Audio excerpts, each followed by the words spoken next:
Thank you for the follow. Glad my overlay is working.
Alright, what's up, y'all?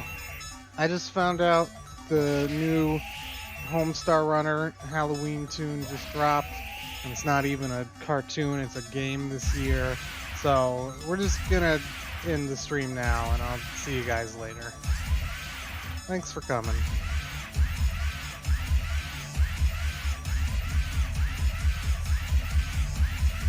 No, I'm kidding. I'll play that after I'm done. But yeah, what's up? Thanks for tuning in. We're gonna just kind of do the same old shit today. Yeah, like last week I showed off like 5 different Bandcamp releases that had come out recently. I don't think there's anything really new to show off this week to share as far as new nerdcore music. M3 is in like a day or two, but I haven't really seen much in the way of actual nerdcore coming out there. It seems like most of the artists kind of got their stuff out on Bandcamp instead. I'm not sure if that's like some of them still being cautious about COVID or just moving more digitally in general, but like, you know, Foxyune just put out a compilation a couple weeks ago. Digital Only, Bubble B just put out a new album just online a couple weeks before M3. So it seems like they might be moving away from that, at least right now. I haven't really talked to anyone to find out why. But yeah, there's some cool hardcore stuff coming out of him 3. I'm looking forward to the DJ Zet album. It seems really interesting for him to put a full album out after all this time. And a couple other things. But yeah. And I think that really covers it as far as talking about anything before we get started. Let me fix this stupid iTunes window. Yeah, no, I haven't made any changes to the stream stuff since last week. So, let's just go ahead and let's see here. Go ahead and pick something to listen to.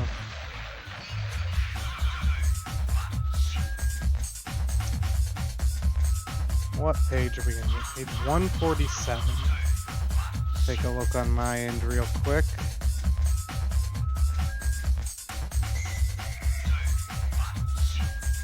Ooh, okay. Yeah, this will be cool. I'll pull up the page now.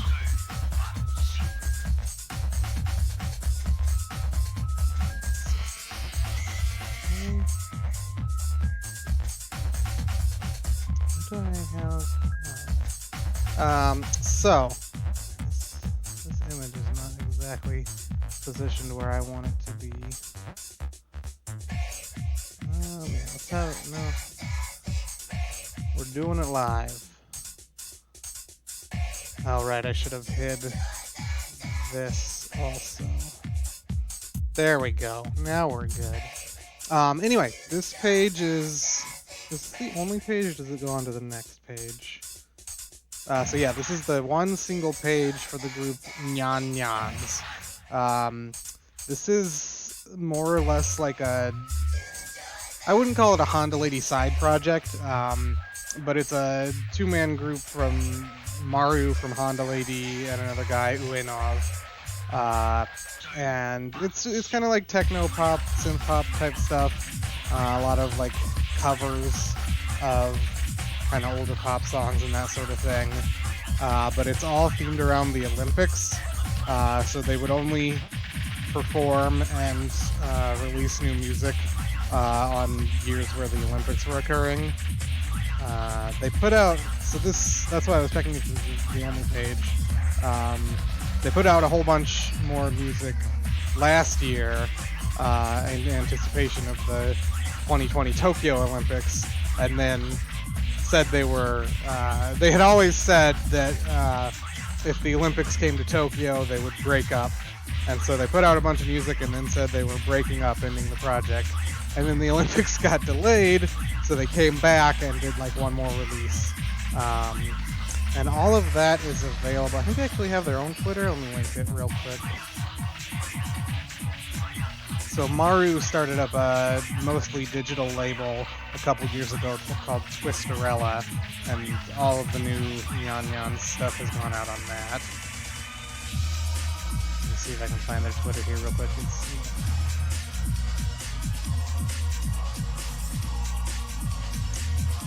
But yeah, let's go ahead. Okay, so now we need to actually pick which thing we're going to listen to from this page.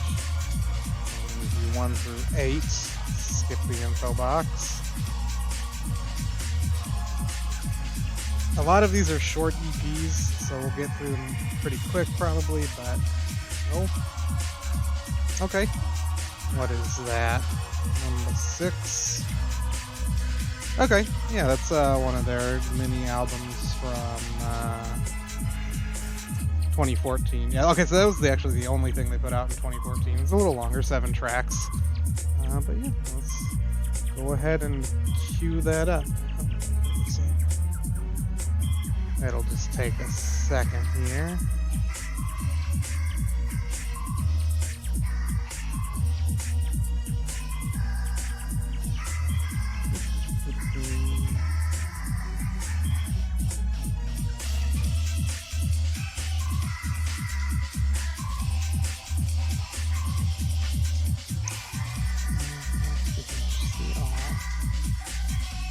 Here we go. Alright, let's give it a listen.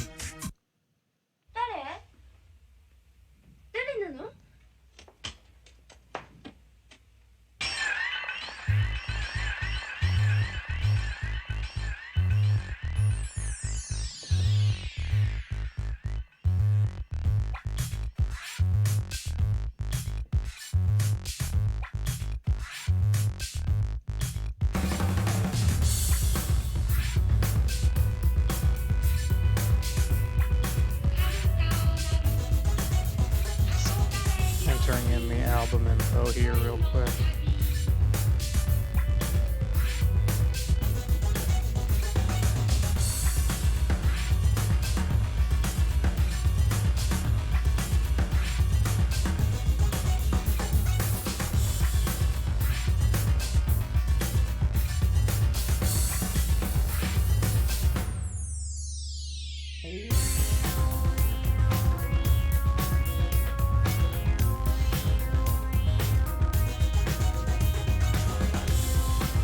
Alright, there we go.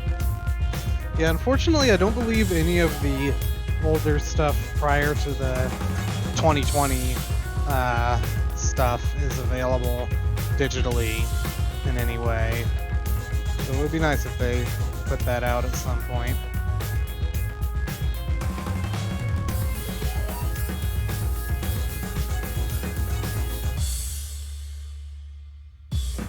Alright, let's get all this stuff moved.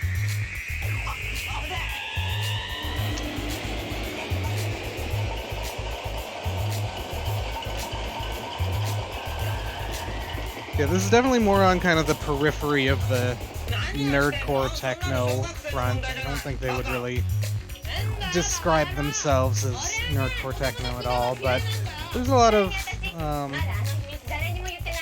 a fair bit of sampling and a lot of like I said, covers of older pop songs, that sort of thing. So it fits nicely in, pretty close to the niche we're going for.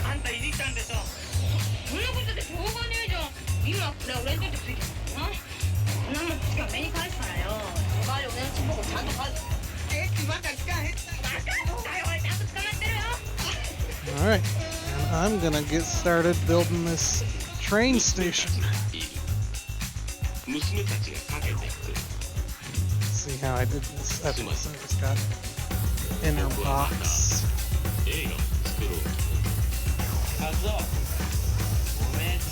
As always, let me know if the volume balance between my voice and the music is good.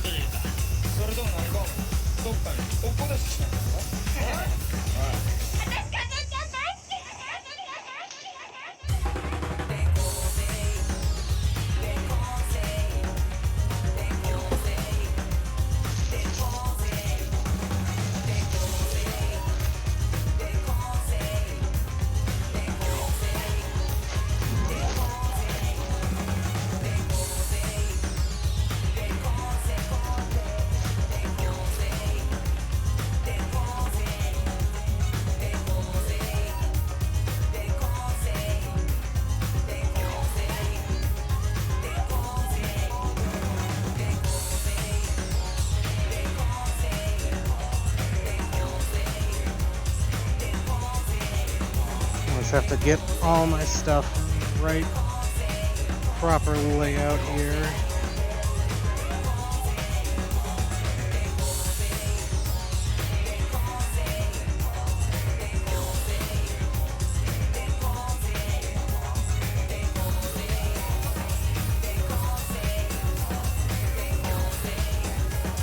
These guys were always a lot of fun to watch live.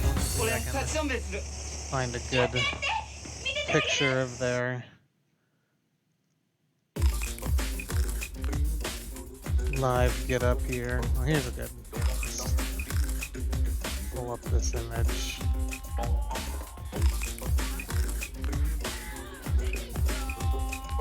Sure.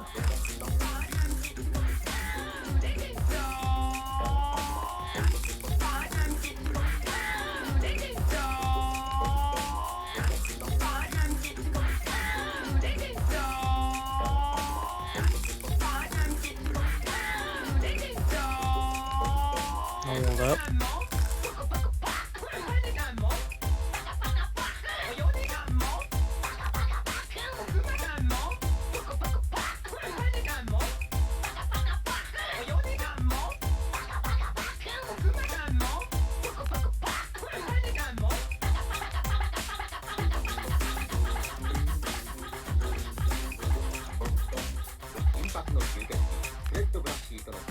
It's their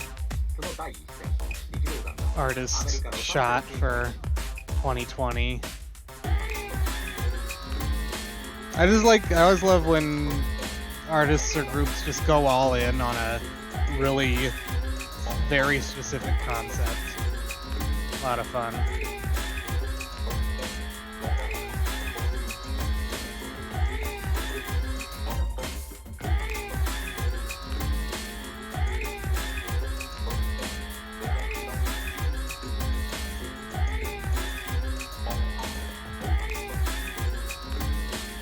Alright.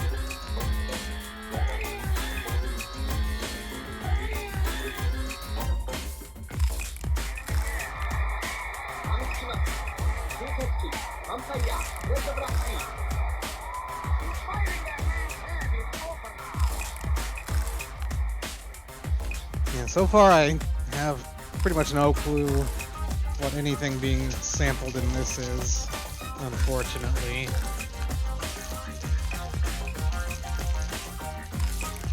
This movie.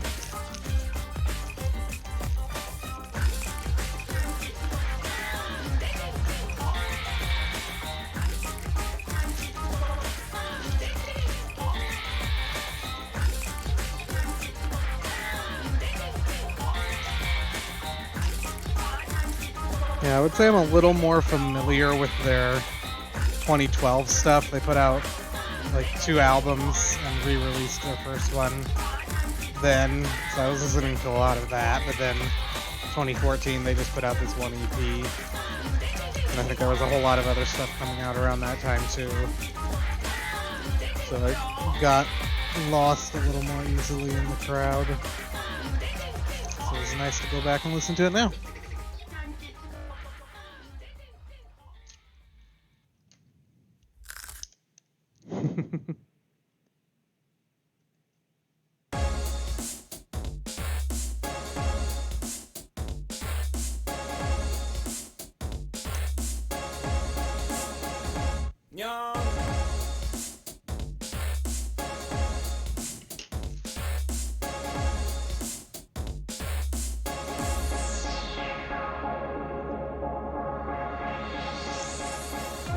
Yeah, how's it going? How's everyone doing? Let's see.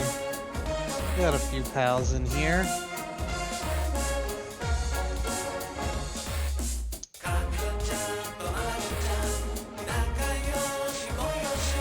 Look, this is definitely a melody being taken from something, but I do not know what.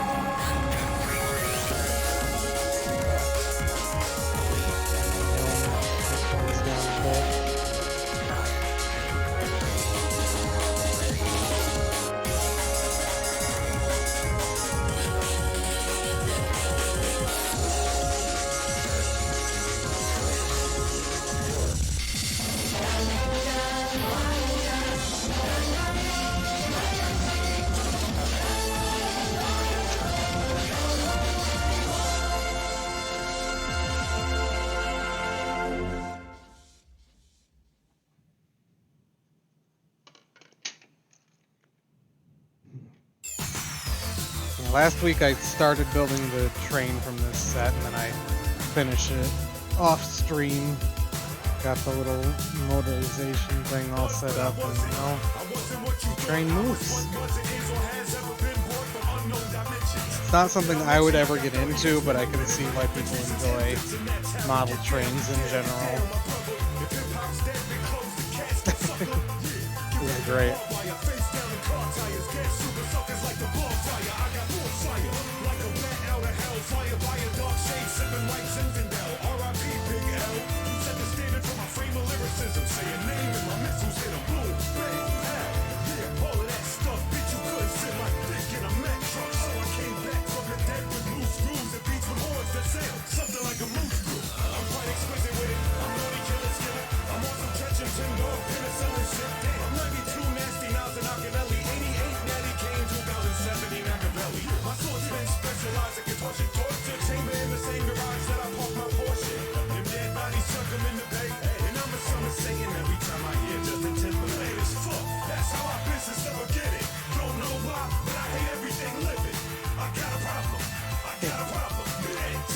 So I guess I'll just take this part and put it aside for now.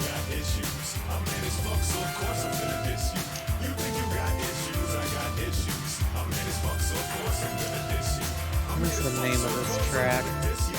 Right, I have my mini player up so I can see it while I'm still looking at the screen window.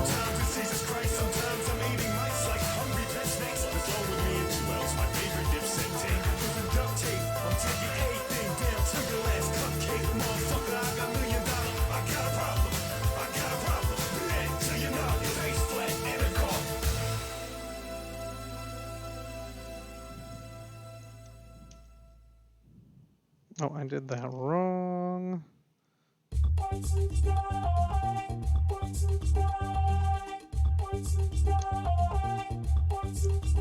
I thought they put this track out as a single, but I didn't notice it in the book.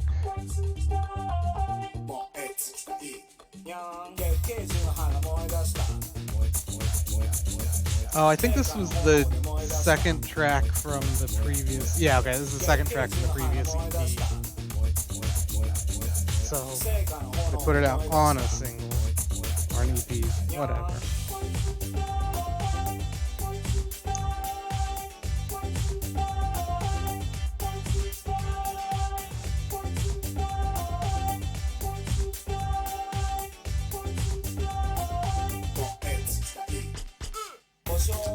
But yeah, a lot of, like, especially like LBT and kind of groups adjacent to that, there's a lot of overlap and, like, I guess friendliness between the nerdcore community isn't the right word, but between nerdcore and just this kind of, like, synth pop, techno pop stuff. Like, Fukutaku, FQTQ, you know, he's on a bunch of LBT releases and always playing shows with that crowd. That's the word I was looking for, crowd. But I wouldn't really call his music nerdcore. It's really just like synth pop. But yeah, there's just a lot of shared ground there. Okay, how in the world are these going together? Like this? Okay. Build the whole base for this train station.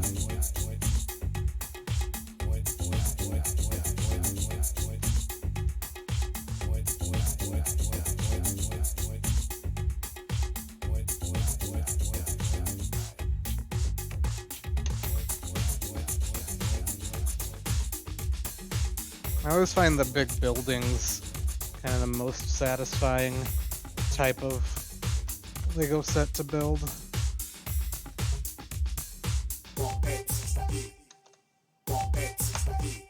I guess in part I like kind of some of the almost repetitiveness of it.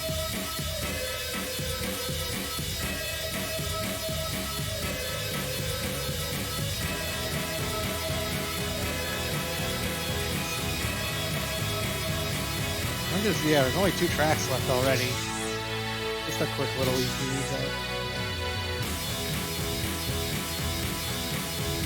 This is the good part with the tiles for this is the entryway of the station.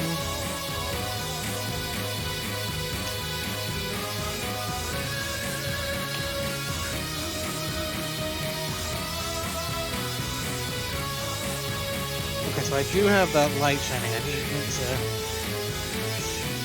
confirm that. No. There we go. Much better.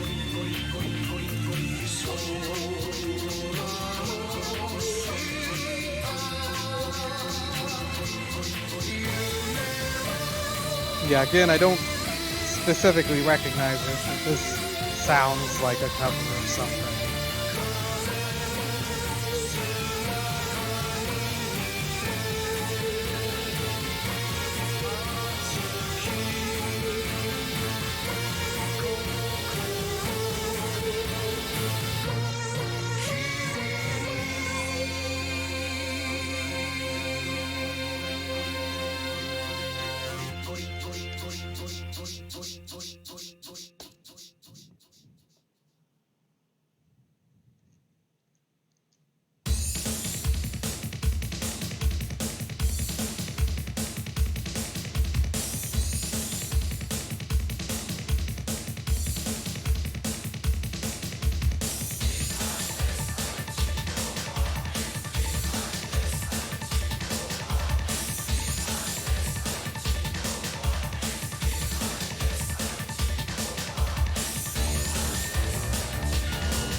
I don't know why, but these little, really vividly called masonry style bricks, love and hoping that it won't. But I don't know, they're just very satisfying to watch them line up together and form the little pattern.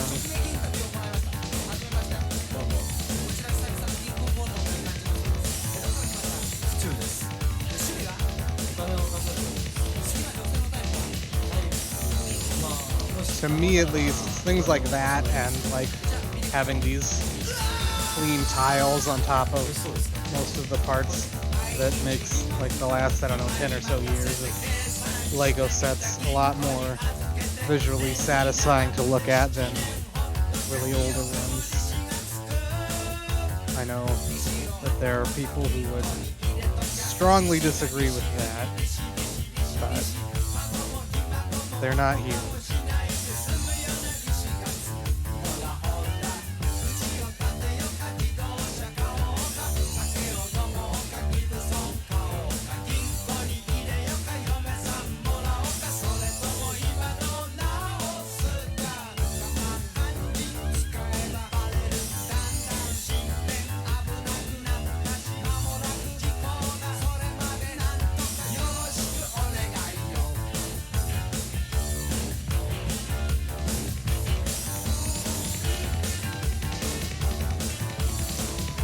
To get ready to queue up the next selection here. In about 10 seconds.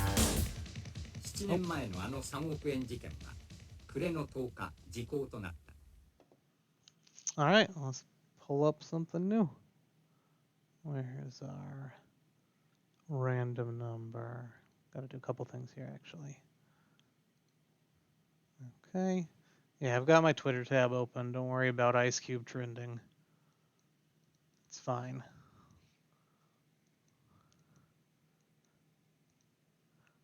Okay, page 112. What do we got on there? Oh, okay. Yeah, this will be cool too. Actually, at least one thing on this page that I don't have. And a couple things that I might pass up. But let me pull it up for us. Page.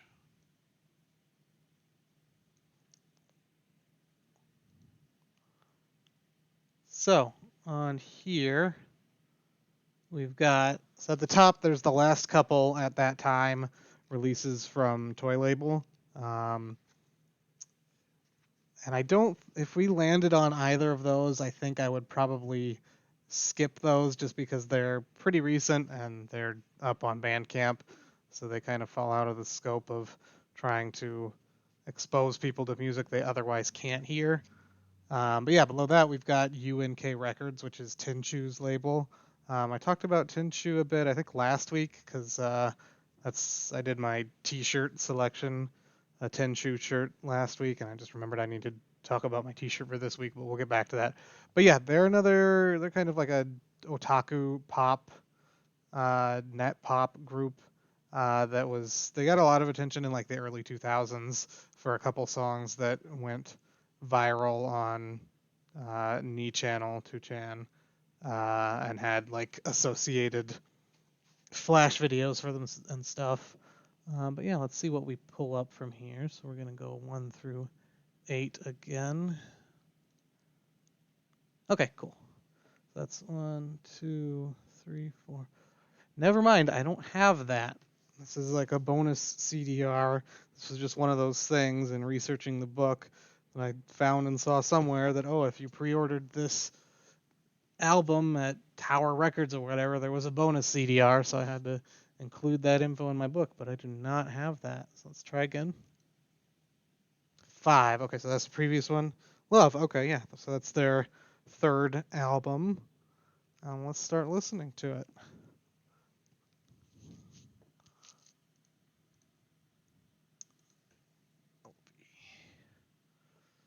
Hope this works, because I was noticing the other day, I know a lot of people just hate iTunes in general. I mostly don't mind it, but one thing that bothers me is that when you have 2 albums with the same name, unless you use the album artist tag, which sometimes I don't like to do, then it's gonna show them all mixed up together. Here we go. But if I look at this view, then it's all good. すいません。 What? コンドームください。 Okay, no, that's right. I don't know. ください。 iTunes just acting wacky on my end. No worries though. 今インターネット上で話題を集める変態テクノ But yeah, if you're not familiar with Tenshu as a group, I mentioned this last time, but the main vocalist from the group did the vocals on DJ Technor's Prime Minister's Award, the title track from that album. So Tenshu is a group of like 5 or 6 people with like 3 vocalists and a couple producers, a couple live members. But their main vocalist did the vocals for the Prime Minister's Award. I need to get higher quality album art for this.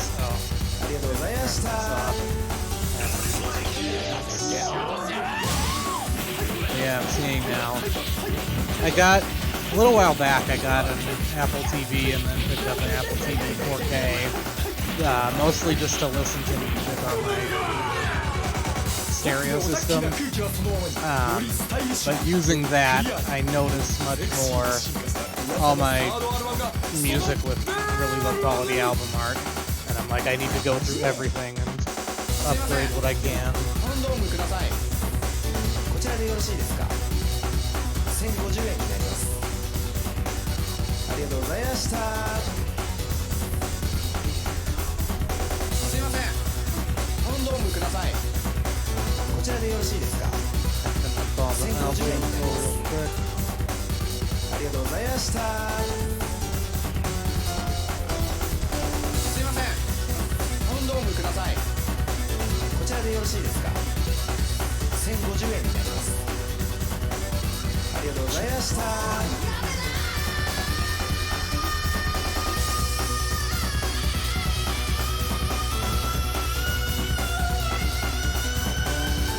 舞い上がっちゃってヒュージになっちゃってるエキサイトなやつらをぜひぜひぜひチェックしてくれ。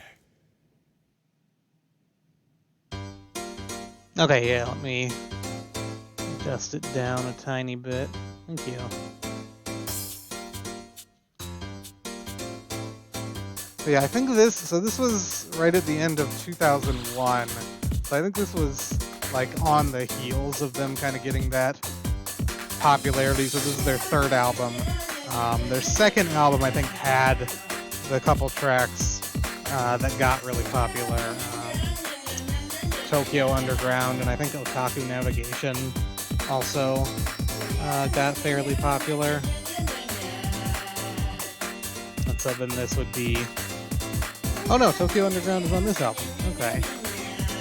But yeah, this is kind of at that height of their popularity, and then they kind of went dormant for a very long time after 2005.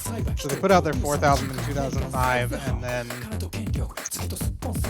basically until that guest vocal appearance on the DJ Technorch album, they weren't really doing much. I'm not sure exactly why. May have just been, you know, loss of interest or being busy or whatever. But a little bit after that album, about a year or so after, they basically came back in full force. They added a female vocalist and put out, I believe, just one more album, but a couple of like EPs and stuff too. I'm not sure if they've continued to play live recently since I left, but welcome. Thanks for joining. We're listening to some Tenchu.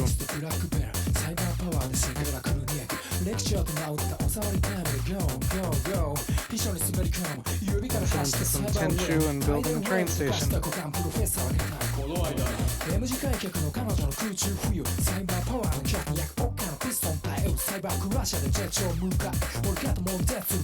And yeah, like I was saying, this definitely leans more into that side of like the techno pop, synth pop side, with less so of the sampling than maybe what's more the core of nerdcore techno. But again, it still falls into that same crowd, more or less. 君のね、そのスカートの下のパンチの中身はどうなってんのか。まあちょっと見せてくれないか。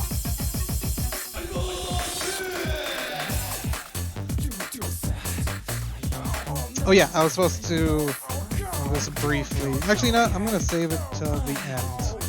I'll try to remember to do my little shirt spiel, but I'll do it at the end when it's gonna be a little bit more organic. Man, we got 7 viewers up in this. Popping off.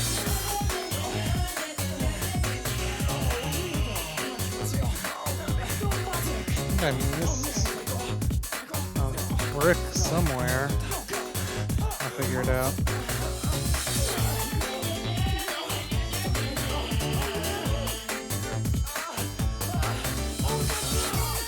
I haven't caught all of the lyrics to this song, but there's definitely some sexual stuff going on here. If you couldn't tell.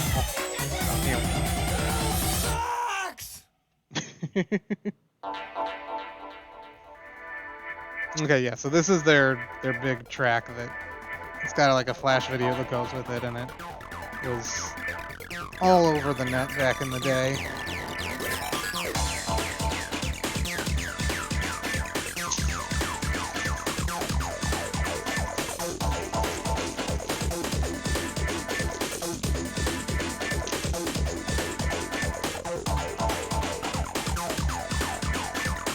Yeah, this almost leans more towards like what Western nerdcore is. Obviously not rap, but original music about nerdy topics rather than sampling music of pop culture.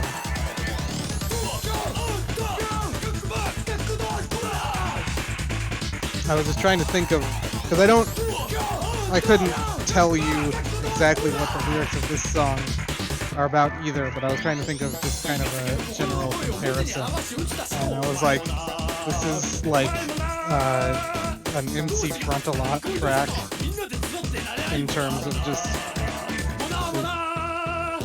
lyrical content.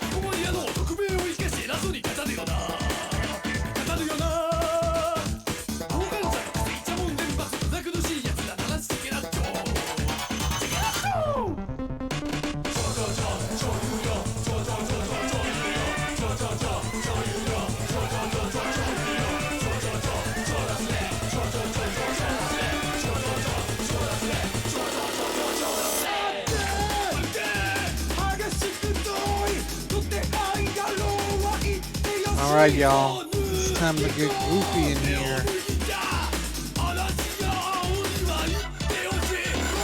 Focus on the goof.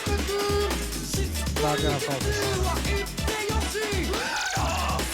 Oh, thank you for linking that. I should have done that.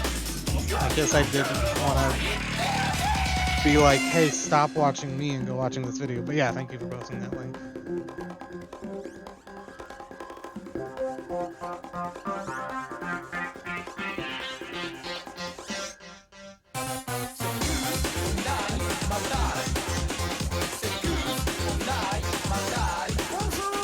Yeah, like I was saying, this part of building this set is fairly repetitive, but I think that's what I enjoy about it.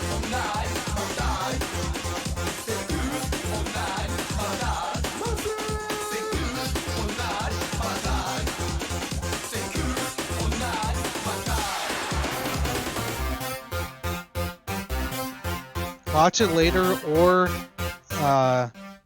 very quickly sync it up to the stream. Look, you can even see the time code in iTunes. Quick, you've got 1 minute.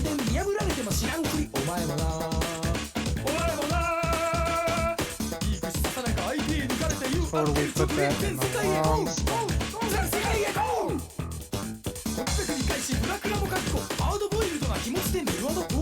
If I had been thinking ahead of time, I would have paused it when this track came up, just queued up the video, but I didn't. That's okay.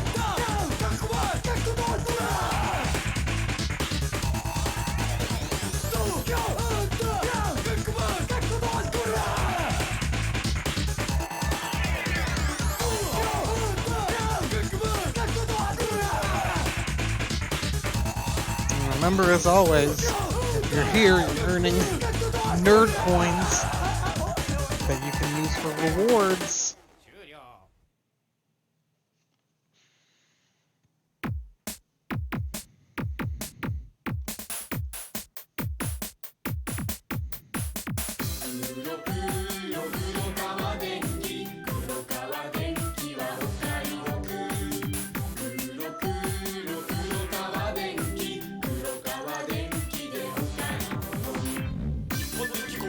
Oh, okay.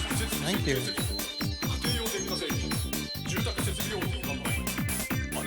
You couldn't see it, but I did it.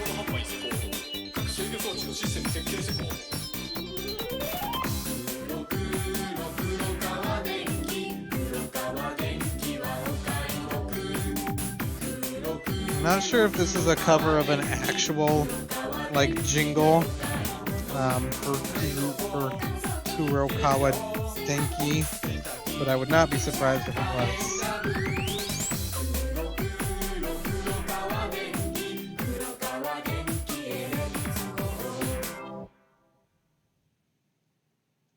Short and sweet.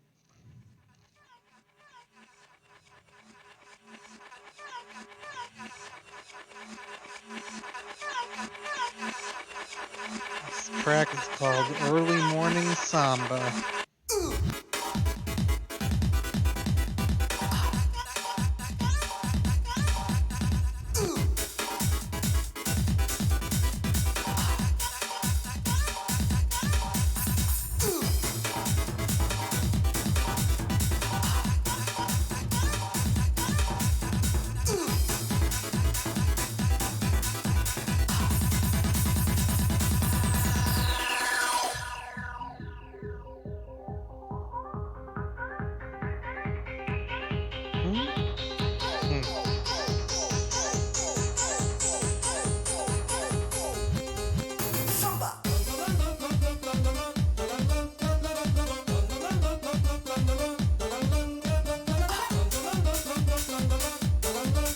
Okay.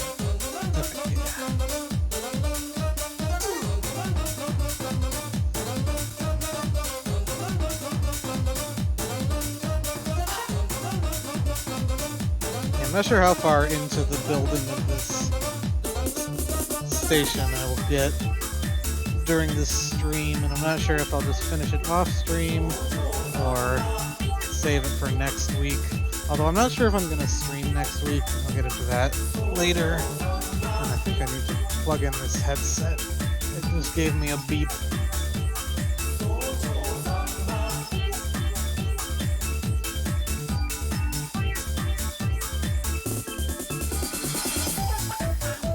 But I am excited to add this station to my little city layout in the garage, so I may just finish it off stream. Next week will be in November, and I've got some wintry sets saved up, so we might start on those. Plus, I'll be picking up the Home Alone set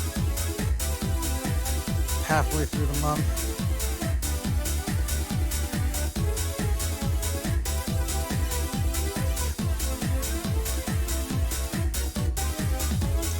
I have not picked that up. Just for what I enjoy is like the set builds, at least so far in doing this. And so I don't like the 3-in-1 things because it's just like my own brain. It's like I don't like having these parts left over, basically.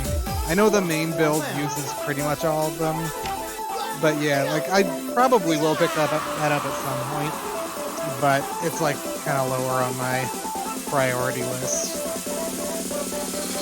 I do like how it looks though, that and also the pirate ship, the 3-in-1.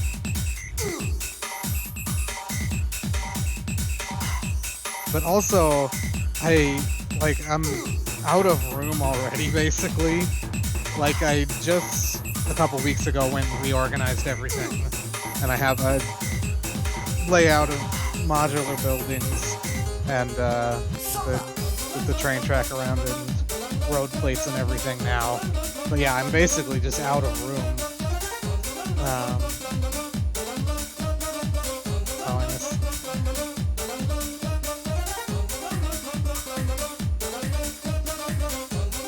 So like, I mean, if I had like infinite money, I would be like snatching up the like Pirates of the Caribbean ships and stuff. But even if I did that, I have no place to put them.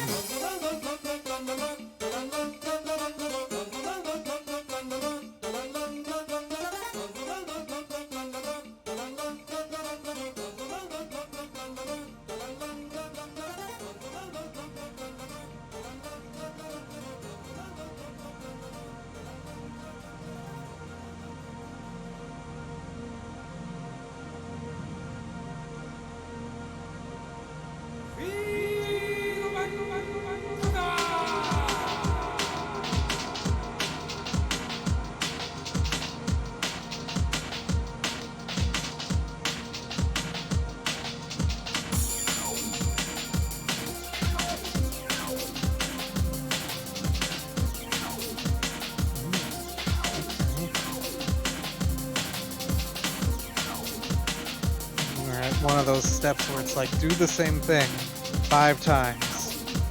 And I'm okay with that. 5 is an okay number. When it gets to be like, do this 10 times, that I think starts to border into, like, not even quite so much tedium, but it's like a little too much. But 5 is a good amount of just kind of zoning out, doing the same thing a few times. Build these little accents for the outside wall of the train station. Yeah, once I get this, and then I have the modular Parisian restaurant to build. I picked that up used a bit ago. Once I get those 2 built, then I'll have my city layout not complete, but in a good state, and I'll probably, I don't know, walk around in there and show it off or something, or just take a video and post it.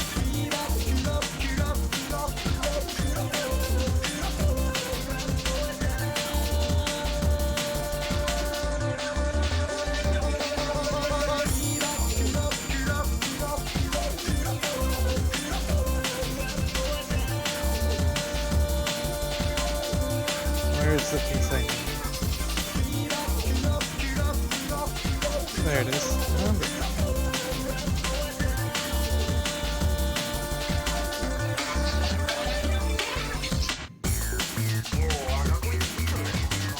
I think part of the reason why I feel that way is I'm like, if I ever have to someday resell these, but I've, you know, Frankensteined, or that feels like a derogatory word to use, but I've combined multiple sets into a single creation, then taking those apart and resorting them back into the sets sounds like a lot more work than just taking apart the set itself.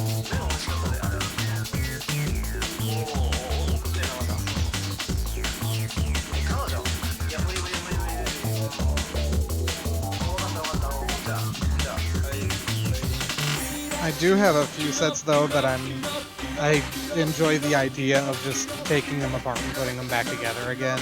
I've got the Simpsons house and the Quickie Mart, and if I run out of stuff to build for this, I'm sure those are what I'll go to first to take apart and rebuild.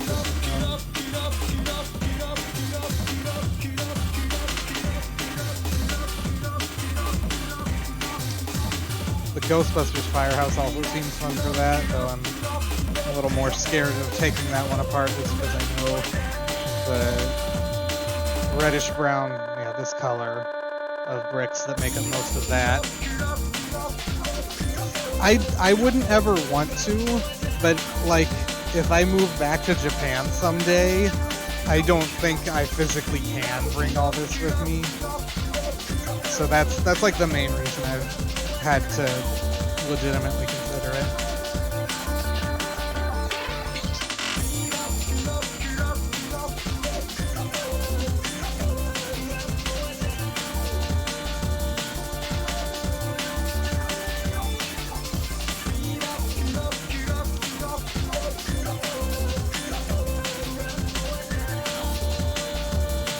There's certainly like a few things that I've kind of semi-impulse bought that like I wouldn't be completely tragically broken up if I had to sell them because I like needed heart surgery or something.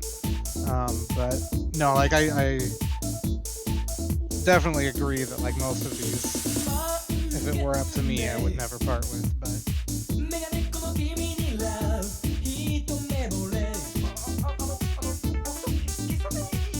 you know, I keep finding out or remembering about other older sets that I'm like, oh dang, I want that too. Like the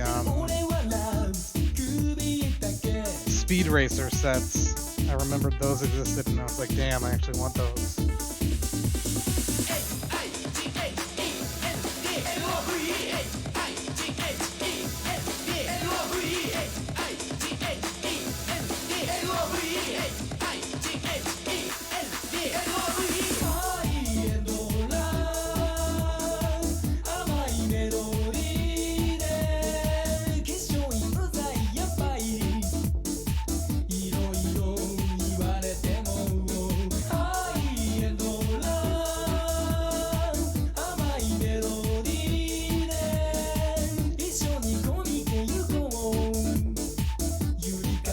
One of the reasons I was looking at the Speed Racer sets, and one of the reasons I got excited is very silly.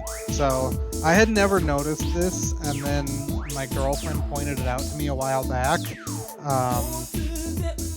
The female Lego minifigures have like shading to indicate where their small waist is, and I absolutely hate that. But I was looking at the Speed Racer sets, and I guess this must have just been before they started doing that. And so like the Trixie minifigure does not have the weird waist shading, and I was like, hell yeah.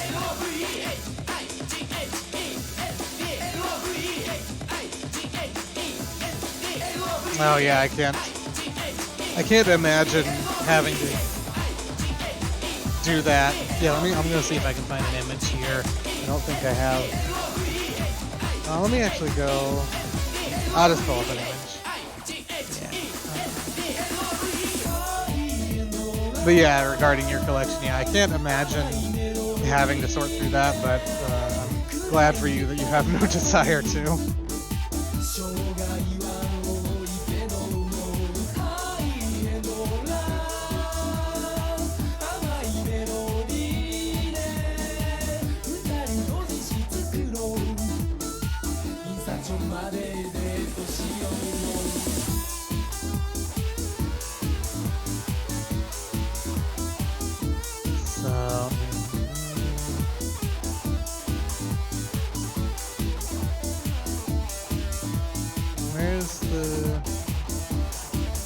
Just downloaded this picture.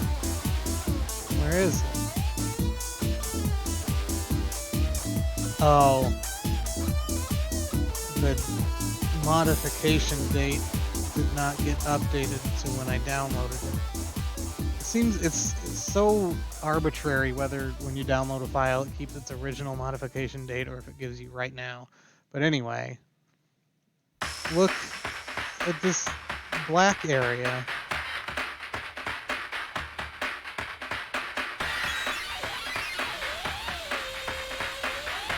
She's got this waist dead zone so that you can know she's got those childbirthing hips. It's the absolute worst. And they're all like that now. It's awful. Yeah, I've bought a few used sets both online and locally, and yeah, for the bigger ones, I'll go through and sort out all the parts by color, basically. And that makes it mostly tolerable. When it's something like the Ghostbusters Firehouse that's like 50% the same color, then I might have to go into those and sort them out by piece type or piece shape. And then the other frustrating part is when you get like 50% building the set and it turns out there's like one brick missing. So you have to stop and order that and wait for it to come in and then continue building, and then that happens again. I know that I could just do like a full inventory after sorting the pieces, but that is too tedious for me to even consider. I haven't run into that too much.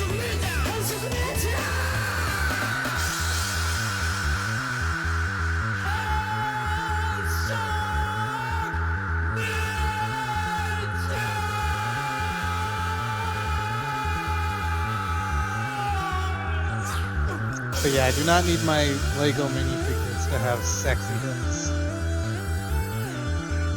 No offense to the people who do want that, but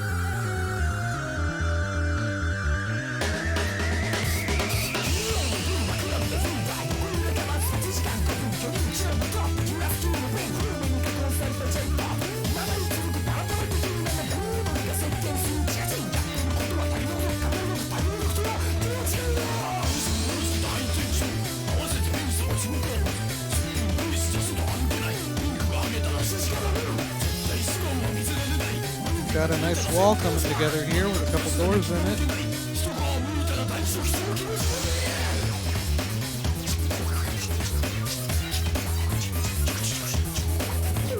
I'm really liking this track.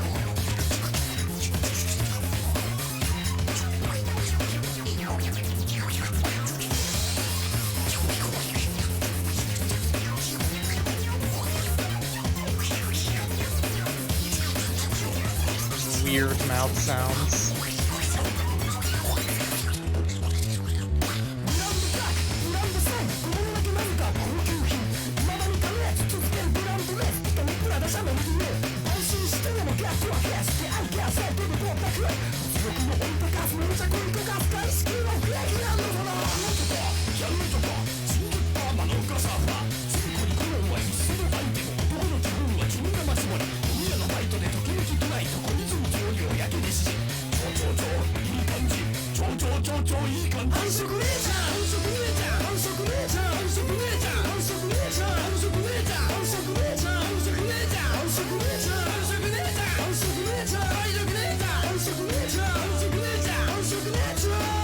I have no idea what they're singing about, and I apologize. That's the one thing this is doing. This is making me realize that I don't know as much as I wish I did about speaking Japanese. You can have an amazing grasp of the grammar, and there can still be just a whole bunch of words you don't know. 完食姉ちゃん完食姉ちゃん完食姉ちゃん完食姉ちゃん完食姉ちゃん完食姉ちゃんなんやねんもう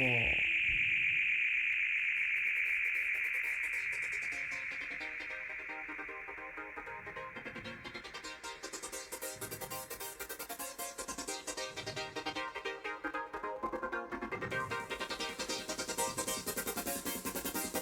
And look at that, we got a nice wall with a couple of nice lamps on it.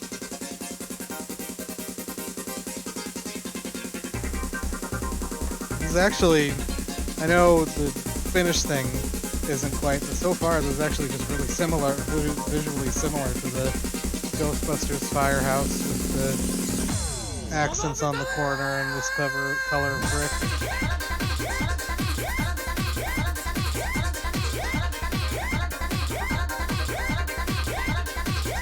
Yeah, exactly.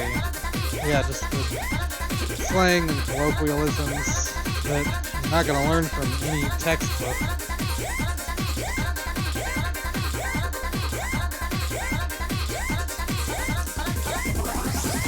You pretty much have to go to the country and immerse yourself in that culture in order to have any chance of a hope of getting your ass in that, or get like an online friend who just speaks to you like you're native in that target language and you just have to try to keep up. But even that sounds like a hard way to try to do that.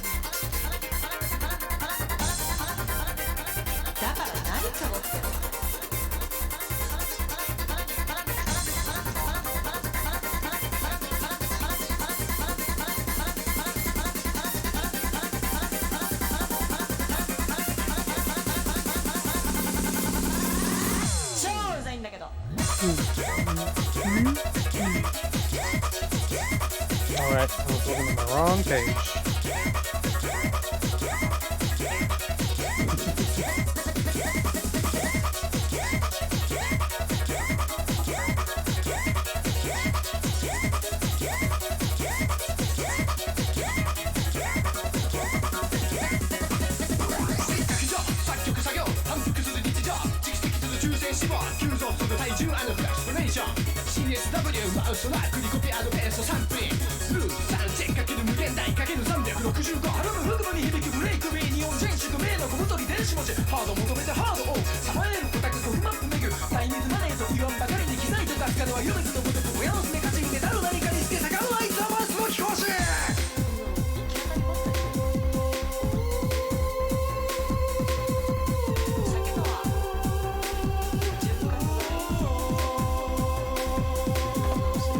So yeah, unfortunately because of that, I don't have as much knowledge to share on specifically like Tenchu and artists doing original vocal tracks as I'd like, just because I don't have the facilities to like real time listen to the lyrics and interpret them in my head and then say what they're singing about.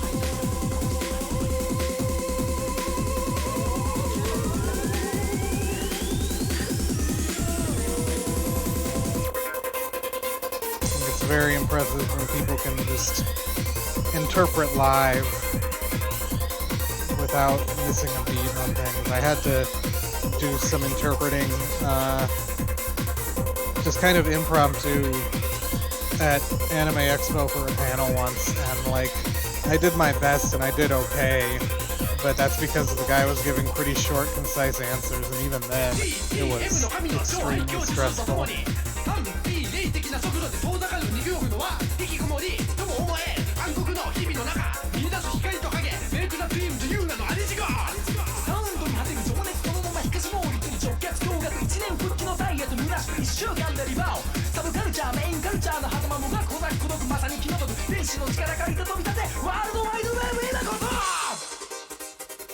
He said World Wide Web. I know what that means.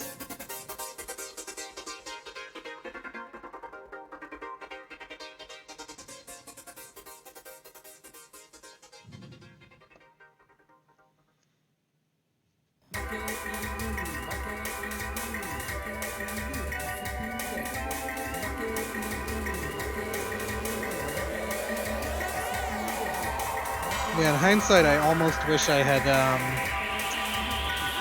done the beginning of the station off stream and then built the interiors on stream, because I think that probably would have been more interesting, but It's okay.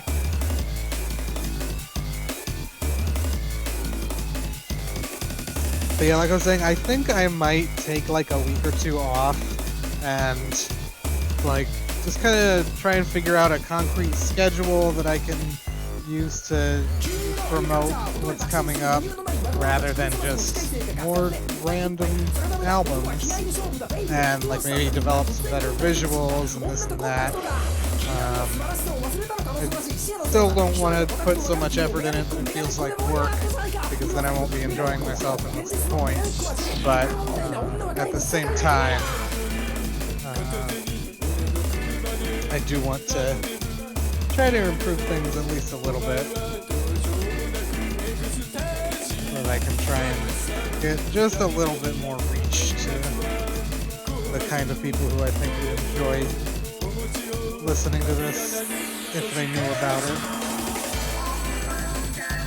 And I guess I just don't feel like I can do a whole bunch of like hardcore promotion if it's not at least up to a certain standard. So yeah, and I don't want to try to rush that into 1 week. まあ僕は CSW なんだけどね。今日は首都高ロードスターで飛ばしてさ、ベイブリッジでカクテル決めてね、帰りに猫をはめてね。まあ僕は CSW なんだけどね、ヒルトンホテルでスイート取ってね、ビフ的ルームサービスでオーダーしたら肉が小さくてさ、俺3回もクレームつけちゃった。そんで帰りに猫をはめてね、で出来上がった曲がやっぱりジャングルなんだよね。まあ僕は CSW なんだけどね。そうにしよう。 CSW とはコンピューターソングライターの略である。ハイテクノロジーの結晶であるほどのコンピューターをまるで手足のように使いバンバン打ちするような。今日のようにしなやかで蜂蜜のように甘いメロディーが彼の頭の中を駆け巡るとき、それが CPU を伝って夜の街に放たれる。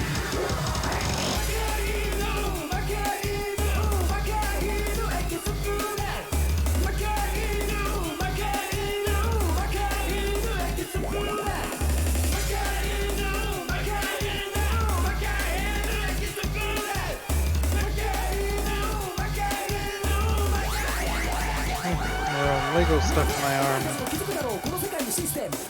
Couple actually.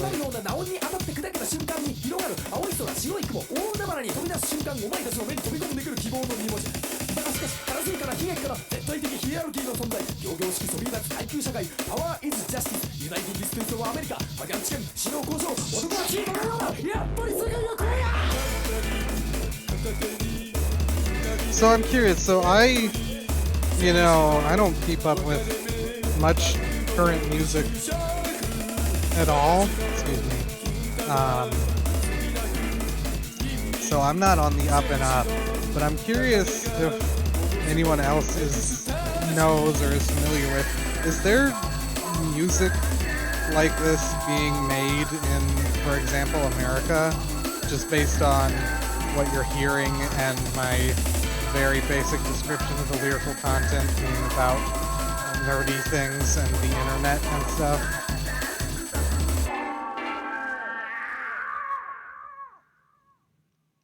Are people doing that?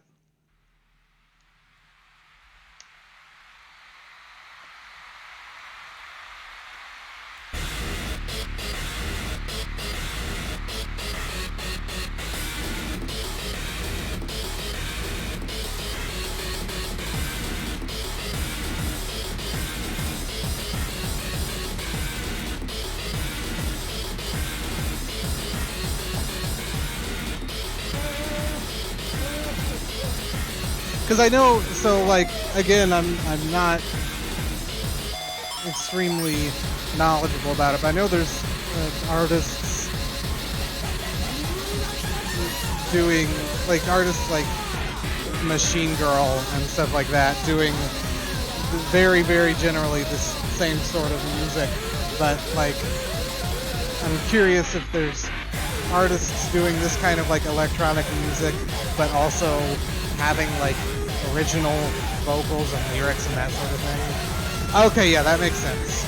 That makes sense as where that would kind of fall.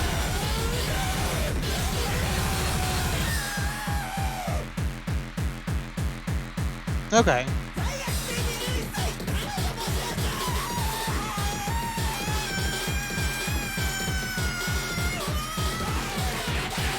Yeah, like this track right now is, yeah, definitely more along those lines. And like, obviously on the much more mellow side of things, I mean, yeah, even I'm familiar with like freeze pop. But yeah.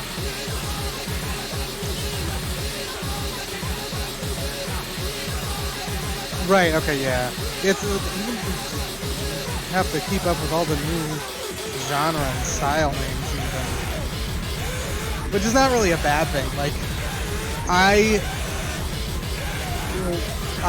love when I can be like, oh, this Japanese artist that I'm trying to describe to you is like this style that you're familiar with mixed with this other style that you're familiar with. That sort of thing.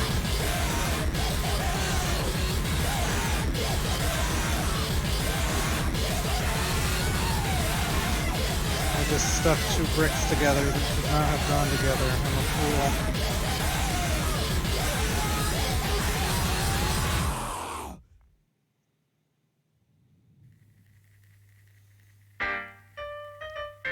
But yeah, just it's always good to have to be able to provide a frame of reference for people.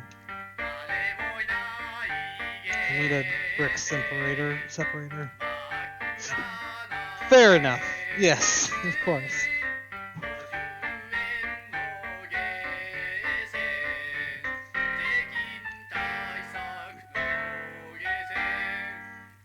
I guess I don't as much like for people like you who are actively at least interacting with the Japanese side of things.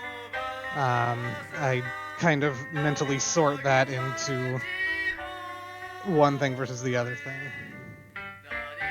I don't know.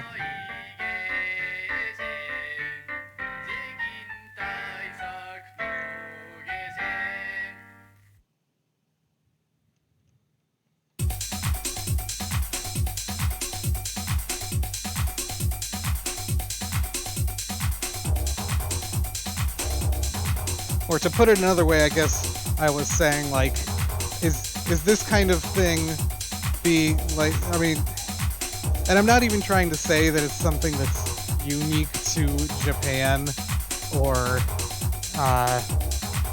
was only created there, but like the same style of music arising completely independently.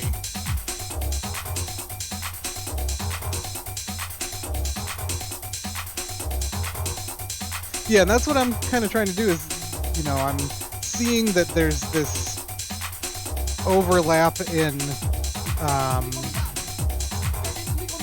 had the word and now I'm forgetting it.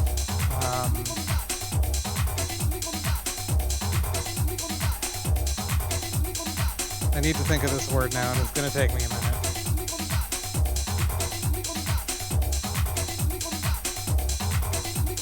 But anyway, I see that there's this overlap that would point to the Western people making this kind of music probably enjoying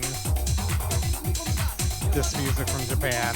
So that's why I want to try and get some more exposure for it.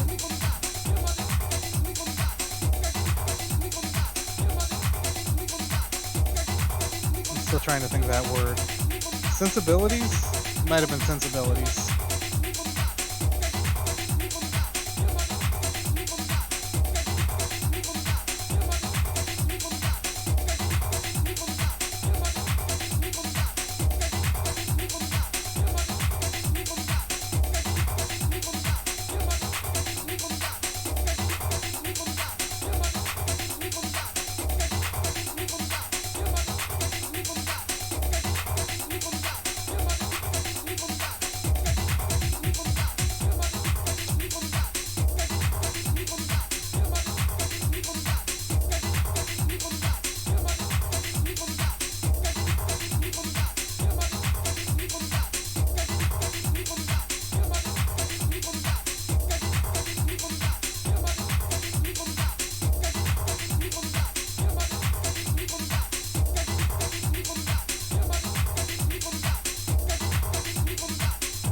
But at the same time, it's like, I mean, I get that there's nothing wrong with not being aware of this music.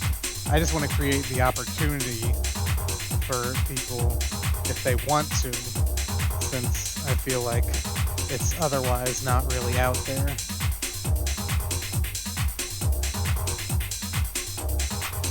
It's a somewhat high barrier to entry if you want to really get into it.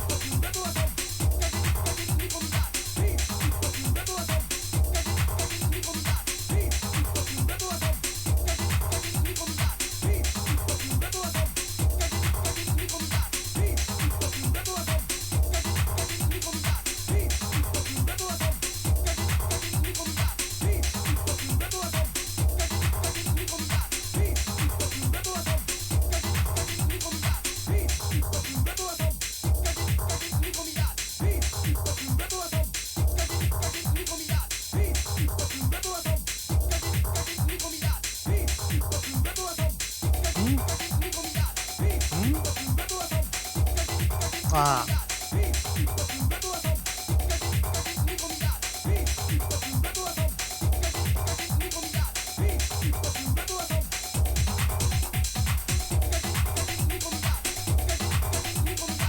And I guess that's, you know, along the same lines of what I was trying to do with Allcore back in the day, and doing conventions and stuff, and that only went a certain... Oh shit, did I fuck something up here? That only went so far, but...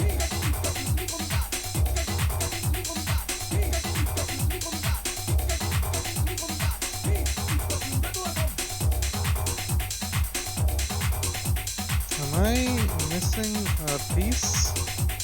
Did it get stuck in the bag? I'll figure it out in a minute. Did it get stuck to my arm right here? I can't get my arm. There it is. See that? Fucking thing.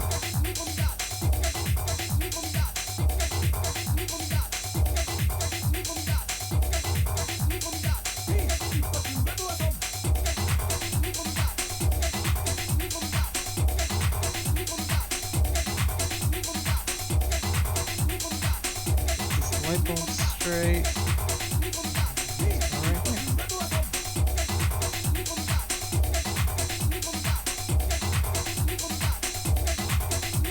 Okay, so it looks like we're into the remixes on this album already. Oh yeah, there's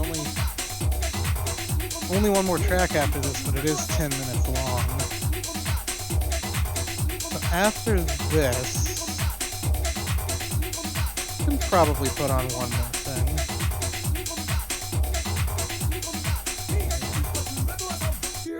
Getting a nice facade built up here. And now, ladies and gentlemen, the one and only DJ on 2 turntables goes a little something like this. Starting to come together.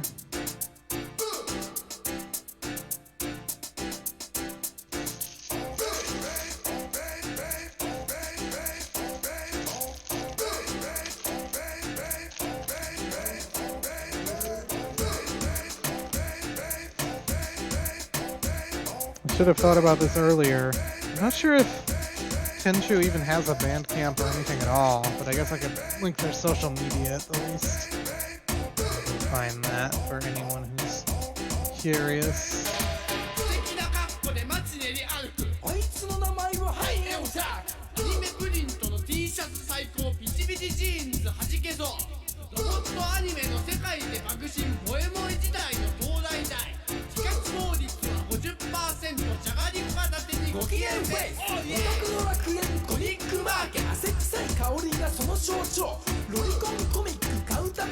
And here you can check out their official website.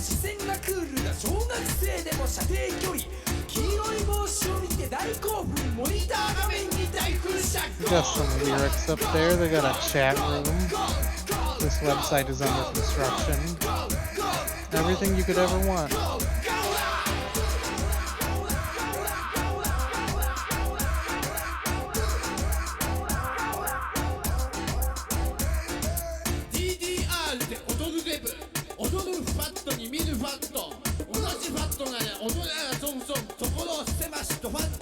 離れるモニターの前で奇妙な癖ゲージを上げてハイクリア上下左右 PA 最強モードなそりゃグラディウスバンダナ T シャツウエストポーチ手入れのしてないロングヘアいまだに上着を腰に巻くタートルネックに紺のジャケ蛍光素材のアディダスリュックにカードキャプターのキーホルダー母が買ってきたトレーラーミッキーマウスのトレーラー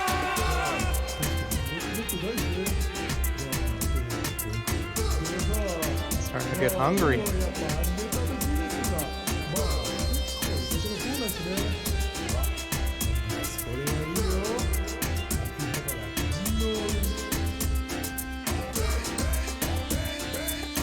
Yeah, that really, at the time, kind of came out of nowhere. And I'm curious as to how that ended up happening. I think his vocals fit that track really well. I remember when that first dropped, I was like blown away by it.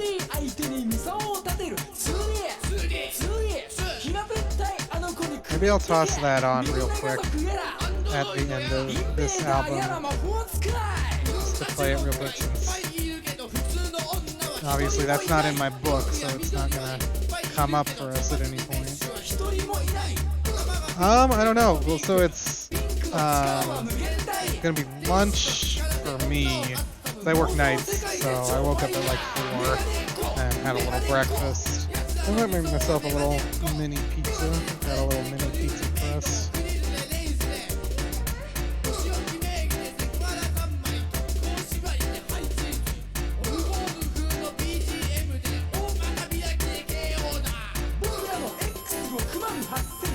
I know what that is.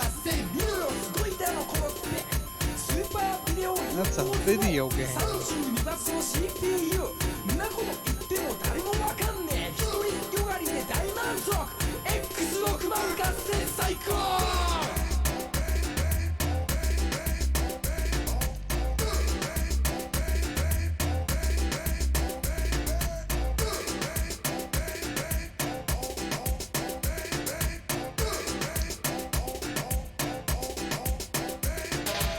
Where's my other window pane?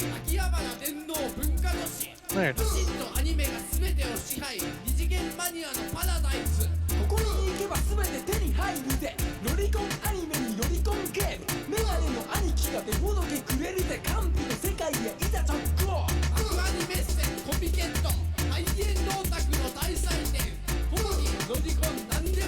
I haven't actually checked them out yet, for various reasons, but I guess I would probably, so there's a group, Okamura, that did the sushi rap for No More Heroes 3.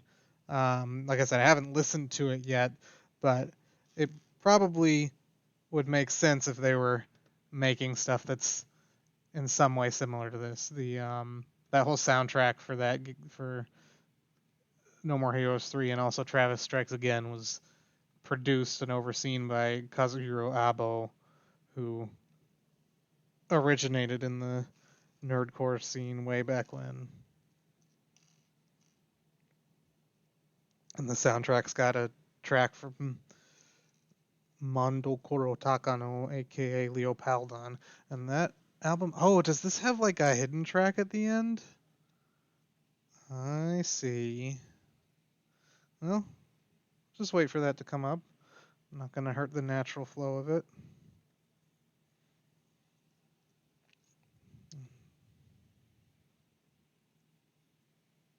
I bet it's gonna be like 10 seconds at the very end, and that's it.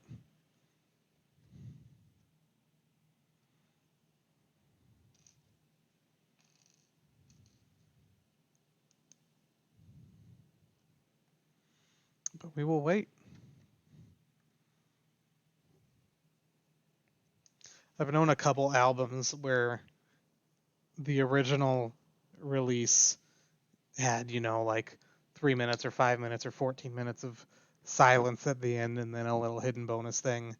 and then they re-release it, and they just cut out that silence and just put the bonus thing as another track at the end of the release, and I'm not down with that.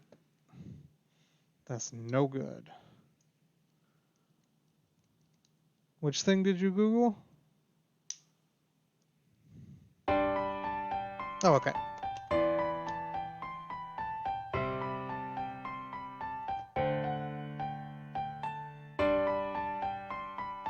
Oh, okay, gotcha.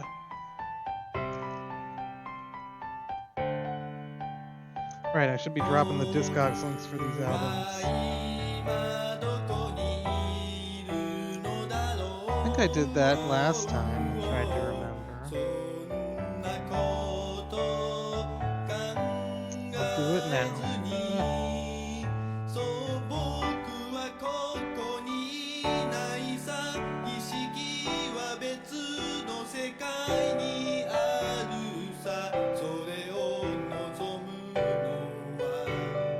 There we go.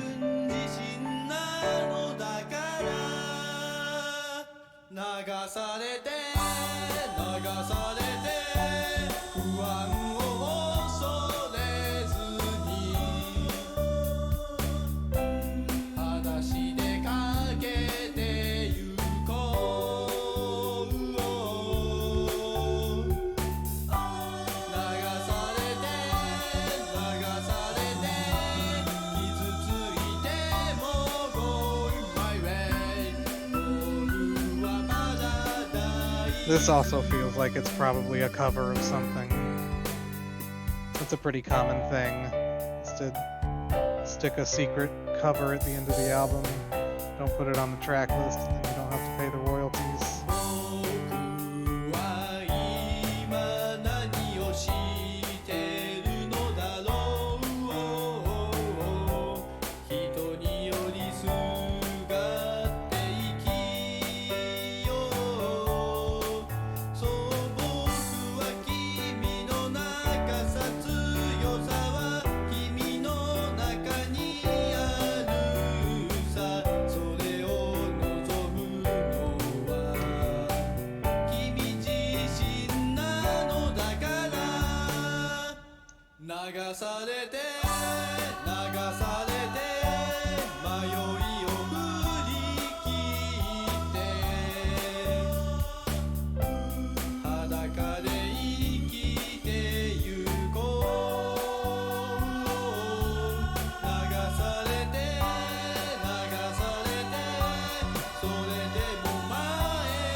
Oh, where did they go?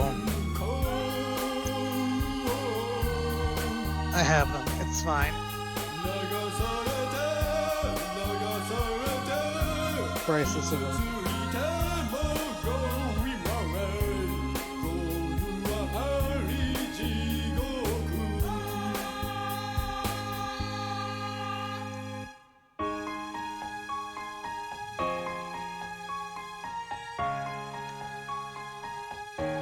Okay. So yeah, I'm gonna throw that one track on real quick. 1 second here.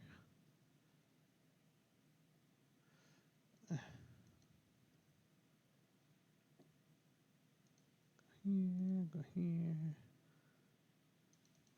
We're gonna put the intro on first and then listen to the DJ Technorch track that features Tenchu. And while we do this, I will find one more release to queue up. And I reserve the right to skip anything that's too long.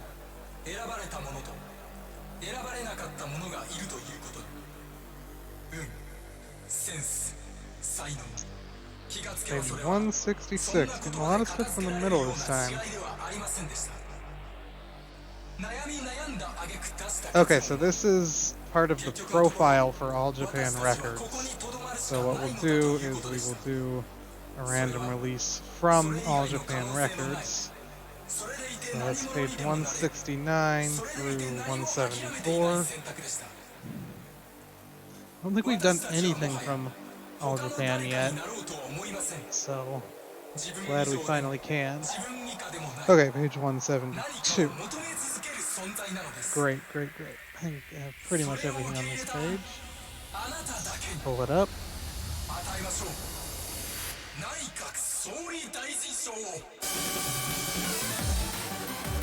The video for this track is so good too. I should have just pulled that up because that's got the intro. Again, what a fool.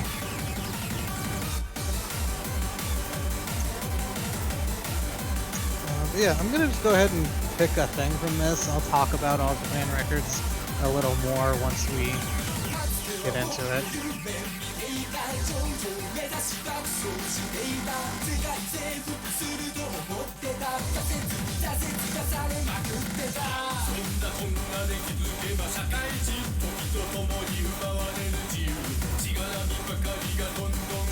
Gonna listen to the 7-track Super Family Bros, which is 46 minutes. That's perfect. We'll do that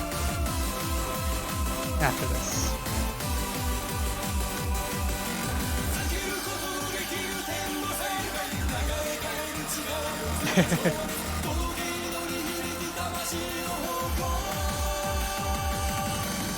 Yeah, because this...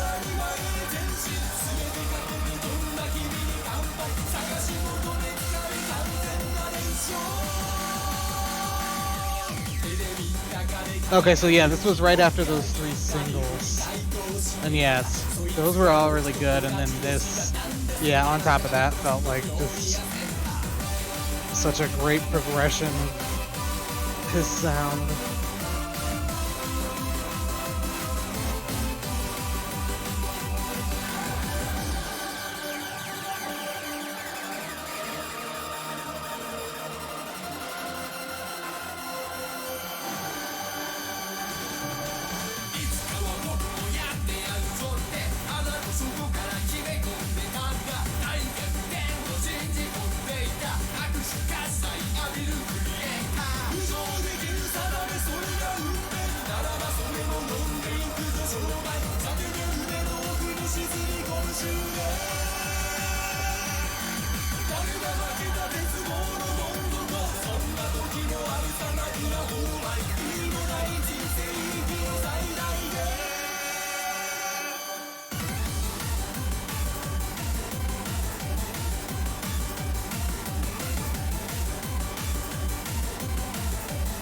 What am I? Oh.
All right.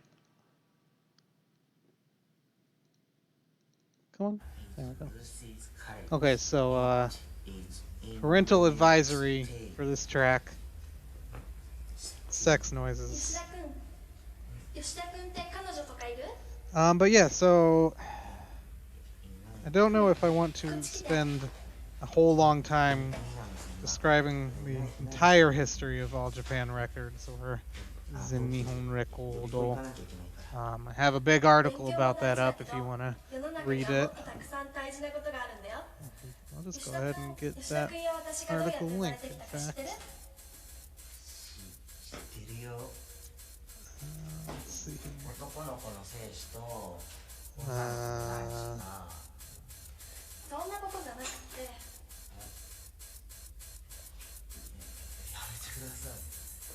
Here we go. The SEO on the website that has my own blog posts is so awful. I can't even find my own shit. Yeah. Hope you enjoy. Thanks for chilling out. But yeah, so All Japan Records is one of the earliest, if not the earliest, nerdcore techno labels. Started in Fukuoka, I think is right. Couple guys just putting out cassettes, like 10 or 20 copies at a local record store. And then I think eventually one of them moved to Tokyo, and they had a few more people join the label. But yeah, they do a lot of sampling of. I mean, there's lots of retro video games and like old Japanese TV personalities and comedians, that sort of thing. Not really much anime. Trying to think, and off the top of my head, I can't really think of much of any anime I sampled, but it's definitely more of a focus on like old TV comedians and TV dramas, and also retro games. And so this is an album from Super Family. They were a lot heavier on like the game sampling than like the retro TV sampling, that sort of thing. And I have no idea what any of them are up to at this point. They kind of went dark in the mid-2000s, stopped making music, and have not been heard from since, so I'm sure they just moved on to other things. But yeah, this is one of two different versions of this release that I think this one I borrowed from a friend, and then yeah, like within a few months, another different version with more tracks and slightly different artwork popped up, and one of my other pals bought it.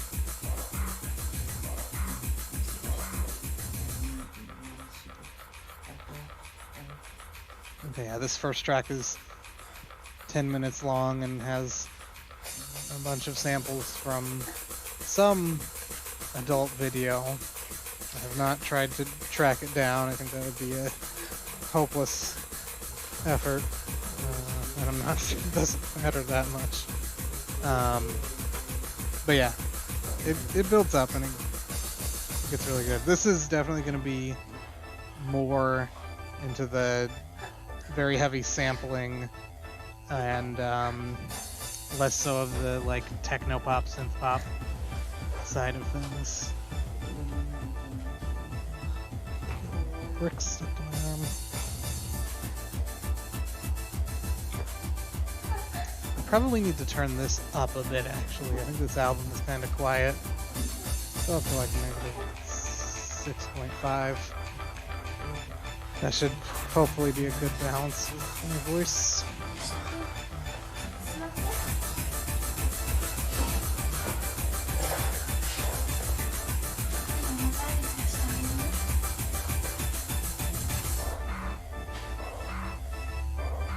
I have the exact release date for this listed in my book, and I think I found that by just like digging up extremely old BBS posts.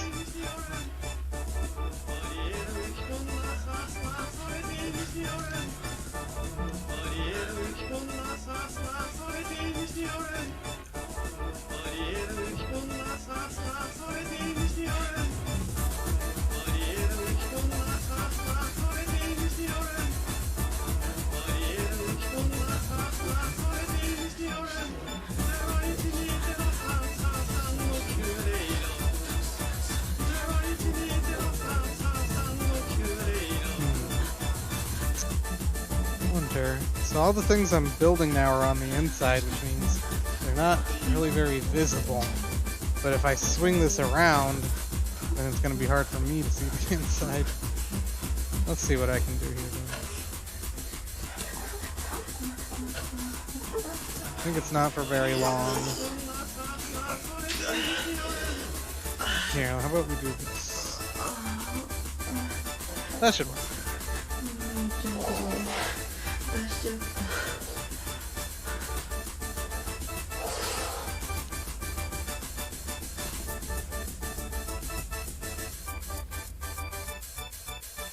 Where is Lucy's couch? It is in New York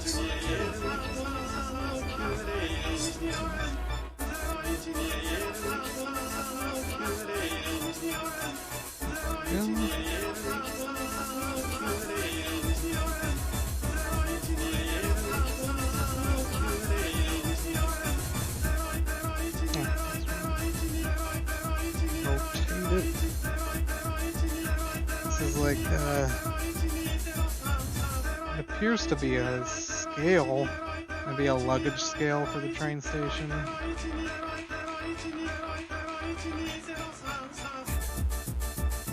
try and hold it up to be viewed closer after I get it in place here.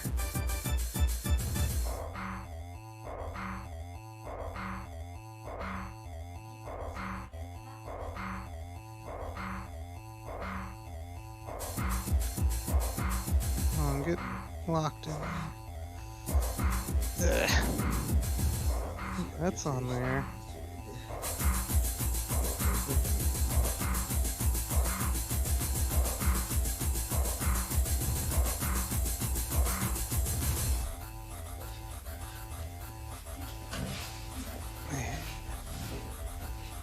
Got a nice little corner built up here. Little scale. Posters on the wall, umbrella rack, and a clock. Let's see what else we need here.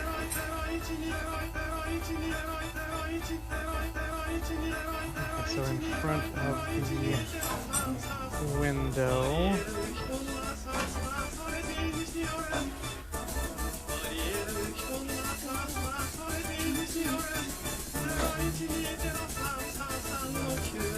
did we listen to... It was just 3. Yeah, 3 releases. I think 3 is a good sweet spot to hit. You can get things that aren't too long and aren't too short. I think we had a good variety today. Like I was saying, so I remember last stream I came up with a bunch of ideas of how to balance things between randomness and being able to anticipate something and want to tune in. And then I promptly forgot everything I said. So, yeah, I'll probably take a week or 2 off, go back and listen to that, and come up with a plan to just adjust things a little bit.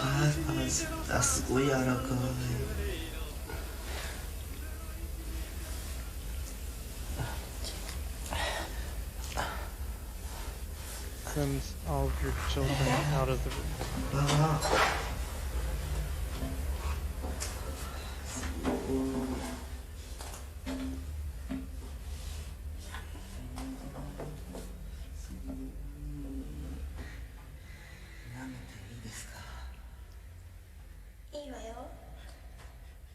I wonder if Twitch could get you in trouble for, like, ambiguously explicit audio only, because they can't really prove that it's pornographic.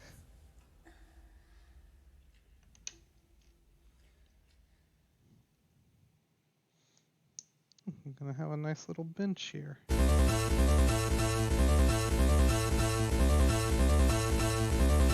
this is... I don't know. This is from some shmup, but I'm not sure off the top of my head which one. Got a nice little bench there. There's this part of it. I guess there's probably going to be a floor portion to it.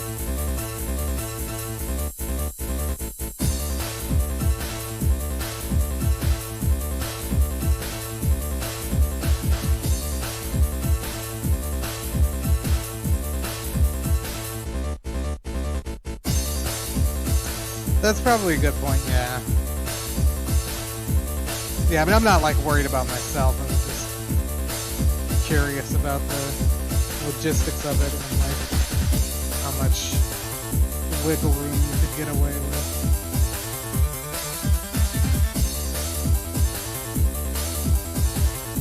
And I guess at the end of the day, they can really ban anyone they want for anything they want, technically.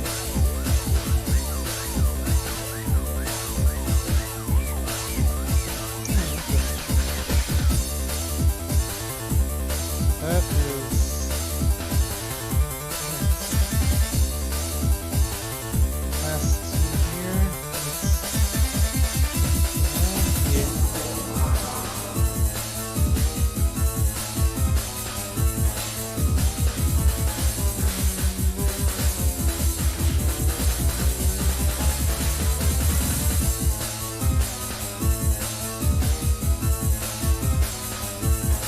Building the ticket counter here. Poster to put up.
Oh, we can put these flowers on upside down. That's different.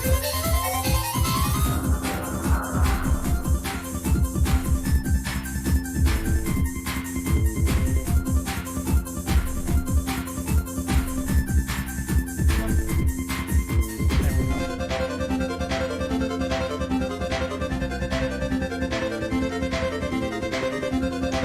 And we've got a nice little ticket counter.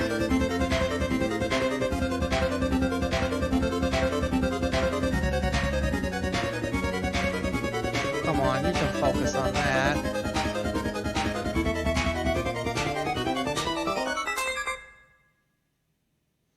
I should just have the manual focus thing up at all times, but it's hard to dual wield the mouse and everything. Oh yeah, we got a nice little ticket counter and a little bench there. Fun to sit on.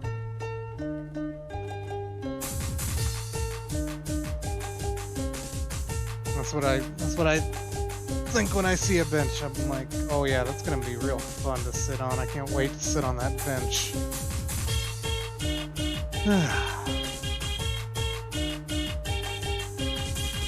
Alright, I think we got time to do one more bag worth here. Yeah, that'll be perfect. That's gonna put the roof on this floor of the station. Let's see how long this album has left actually. 32 minutes? Yeah, I think that'll be perfect. We'll at least get done what we can.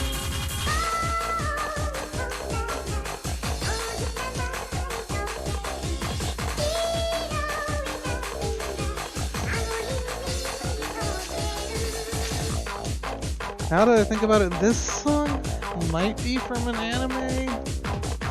or like a anime movie or something. I'm honestly not sure, but it might also just be an old pop song.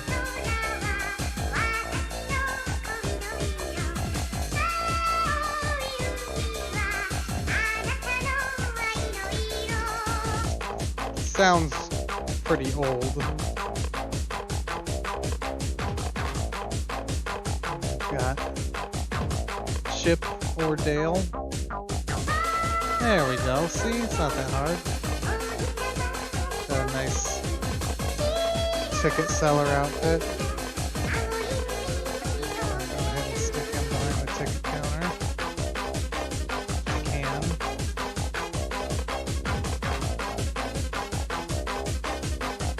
It's weird. Sometimes there's like not actually room to stick these minifigures where you think they would go.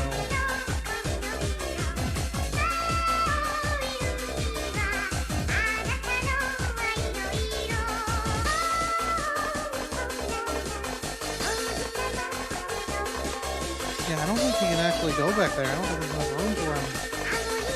Maybe if I pull these out first. I'll make this happen.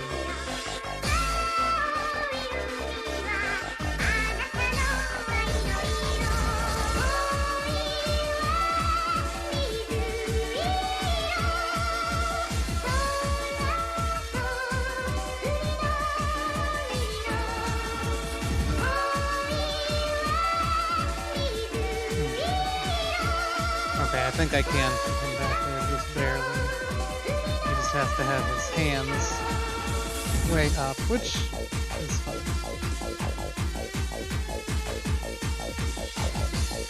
Flowers keep falling out of the pot. Okay, there. We're good. We're in business. Goofy. Let's have Goofy standing in front of the station for now. Alright.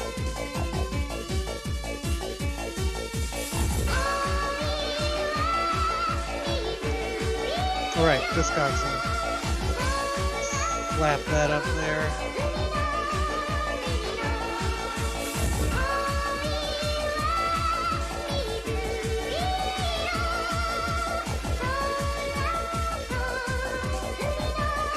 Here's the...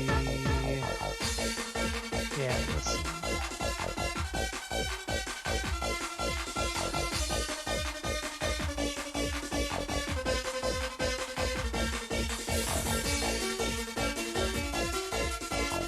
Oh, I never even finished opening these bags. Got so distracted by Chip or Dale.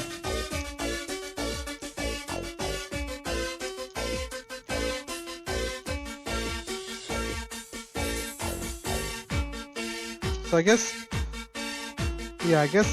Chip and Dale is just a name, and then Chip and Dale were named after that name and the word chipmunk. And then I assume the establishment known as Chip and Dale's arose later, completely independently of that. I was trying to think, I get why one of them is named Chip, why is the other named Dale? Well, they're not named after the male strip joint, so what is it? But it's just, yeah, I'm sure it's just some guy named Chip and Dale.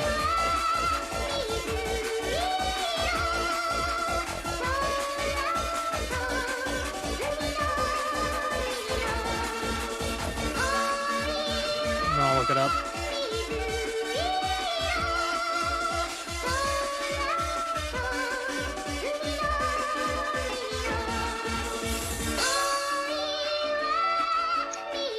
Their names are a pun on the name of the 18th century cabinet maker and furniture designer Thomas Chippendale. Okay.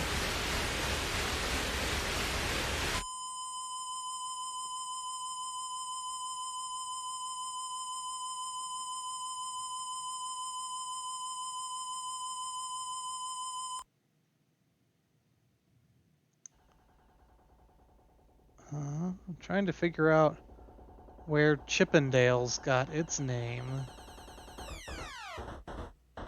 But it was founded by an Indian guy named Steve Banerjee.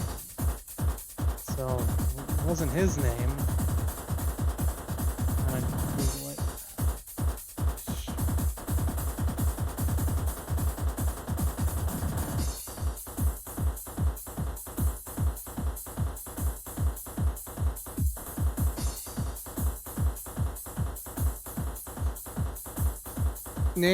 Los Angeles club owner Steve Banerjee started the Chippendales, naming them after the classic Chippendales style furniture that adorned the club where the guys first performed. Okay, so they're named after the same thing. It's fascinating. Learn something new every day.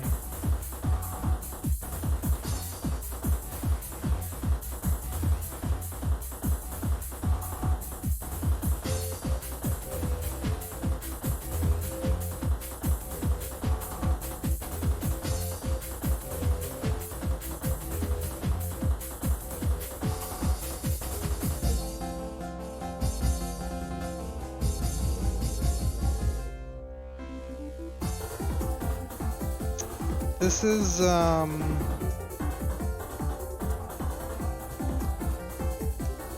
don't actually know what game this is from.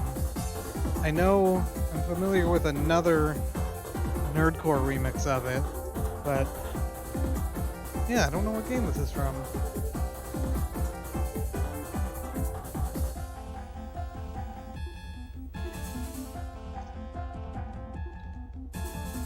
Sure, it would probably be pretty easy to look up.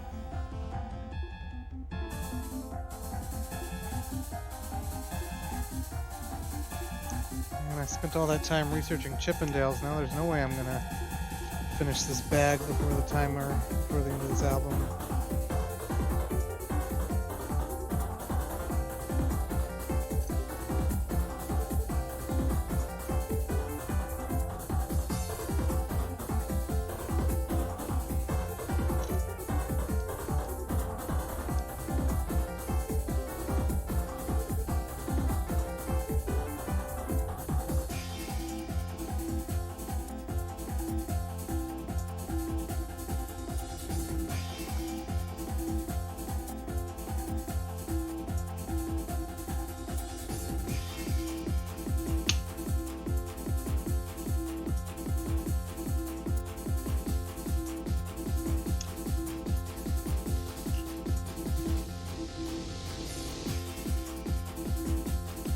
It's already almost 8 o'clock and I don't think anybody else has come downstairs at all, including the cats. Must be having a secret party upstairs without me. Oh, okay.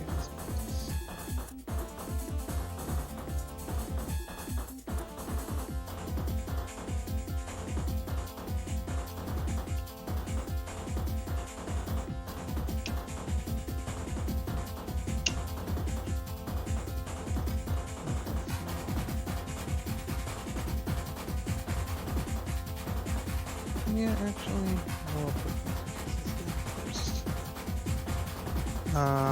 There they are. There's 2 of them.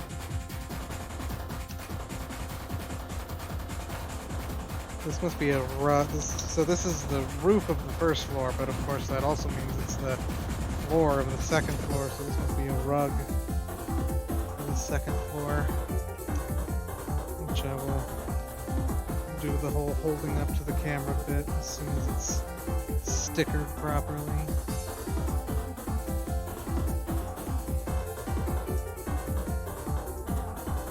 Which of course takes painstaking alignment.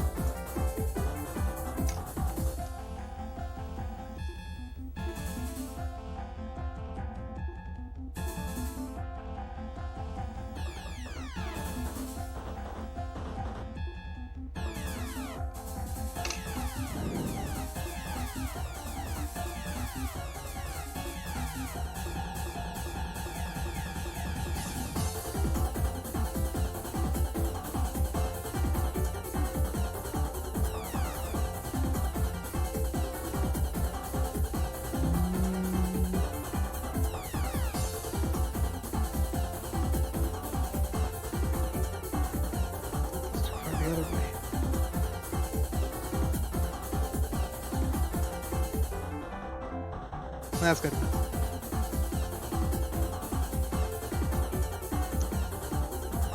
So this is probably, I'm guessing, a recreation. Yeah, you can see they're slightly off there, but whatever. This is probably a recreation of an like actual carpet or rug in the actual Disneyland train station. Which, I've been to Disneyland in Japan, but I don't remember if they had the same train station dealio.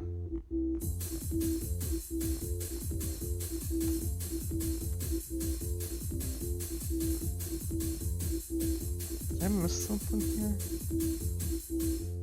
Nope, okay.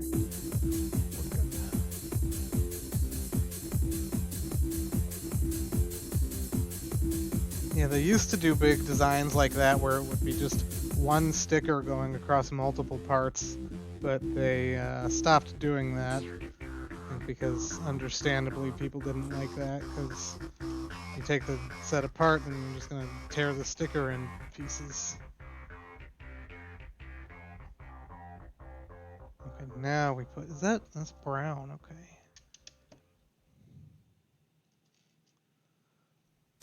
So now they just do a big pattern and multiple stickers split up between the pieces, which means it makes it that much harder to line them up.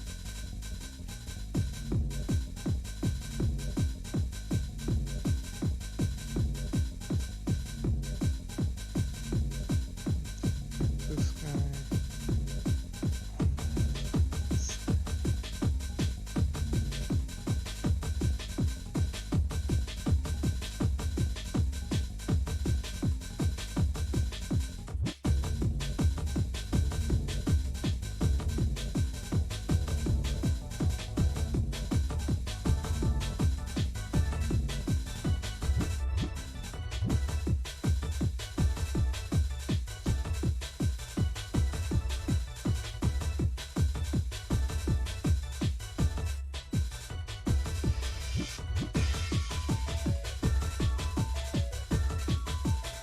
Probably don't need to say what's being sampled in this track.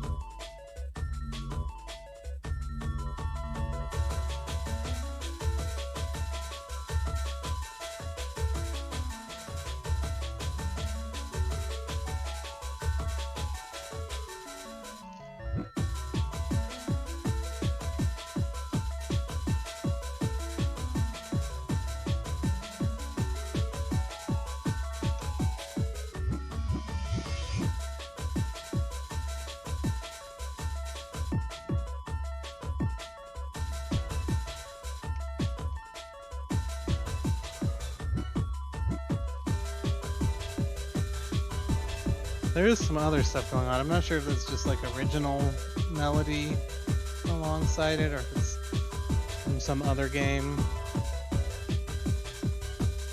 Turns out there's a lot I don't know.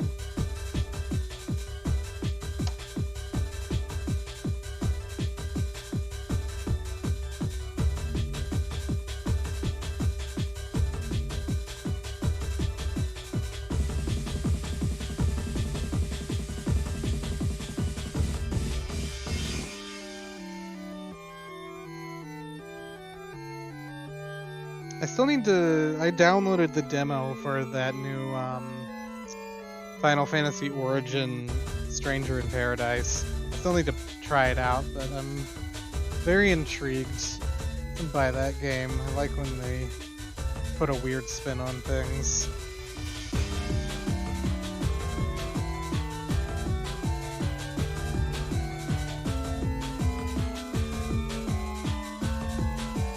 Welcome.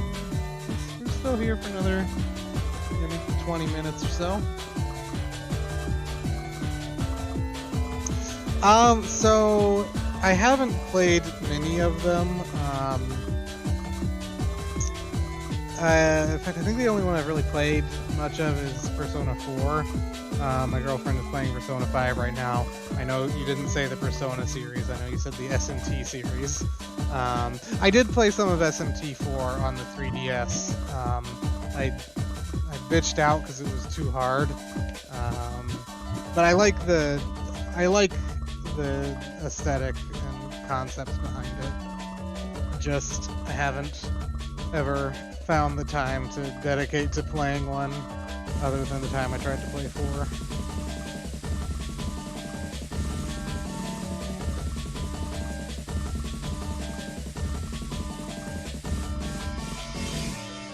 But I think my girlfriend is going to pick up 5 when it comes out. Yeah. Or maybe not when it comes out, but at some point. She seems really interested in playing it.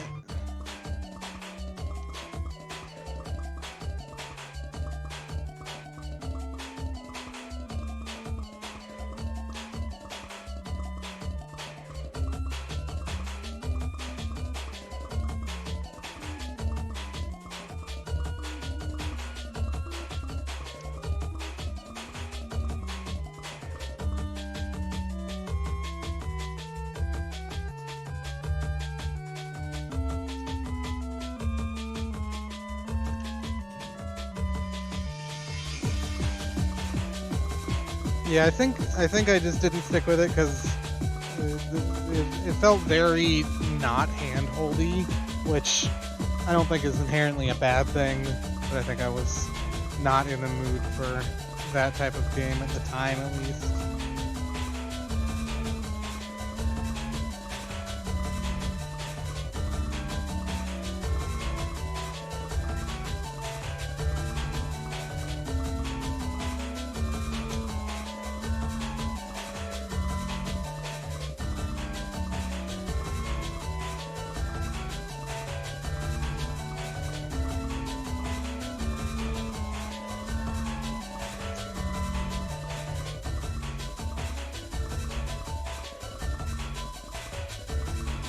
Oh boy, a bunch of little pieces.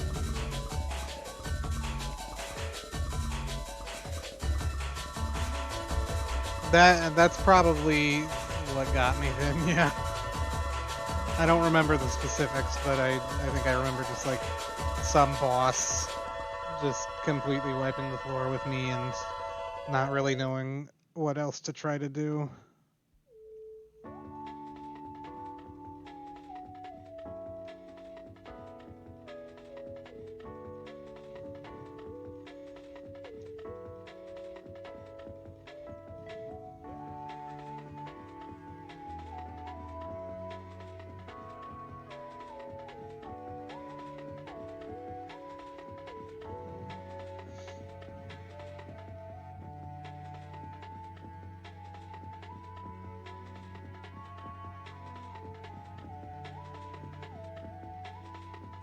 Ooh, sounds like a nice dinner. This is a really good track.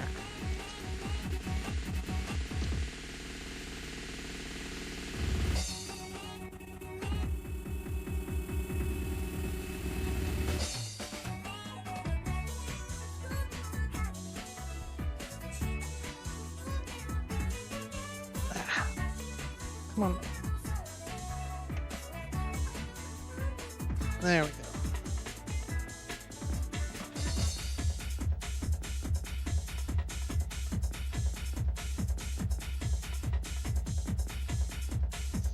Okay, so what are we doing here? We got this guy.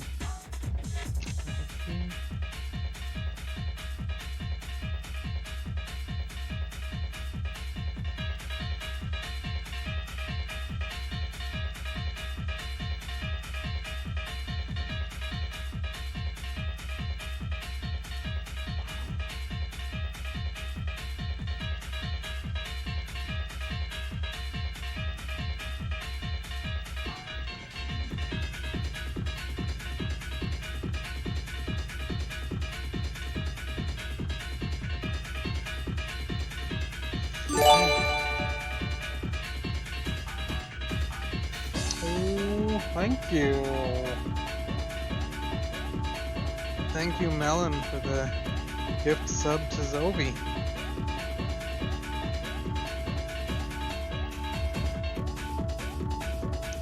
The king of gifts. Yeah, that was good to see that.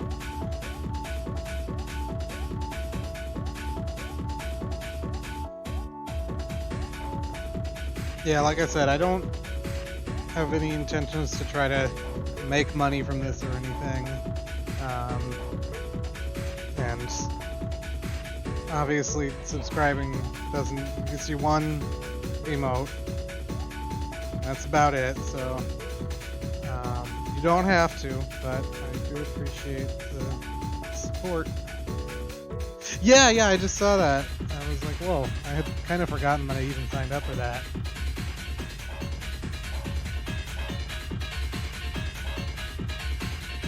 But yeah, that's really cool. I still need to listen to the circus episode. I'm gonna cue that up soon.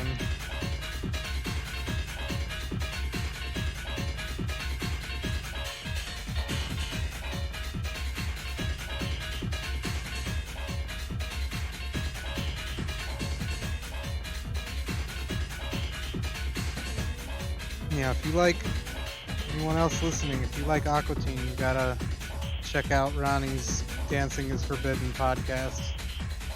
It's really well done and enjoyable. A fun way to go back and revisit the series.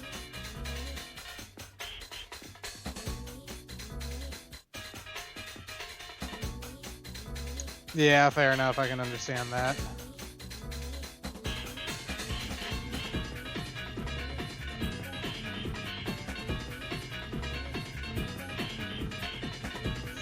Hold this up. Got a little spinny chandelier here.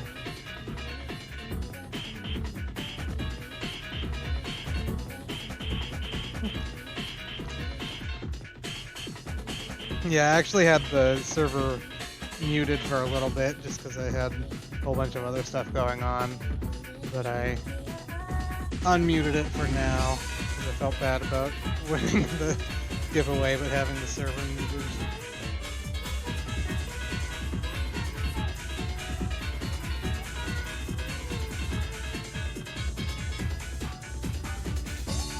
Yeah, that's fair enough.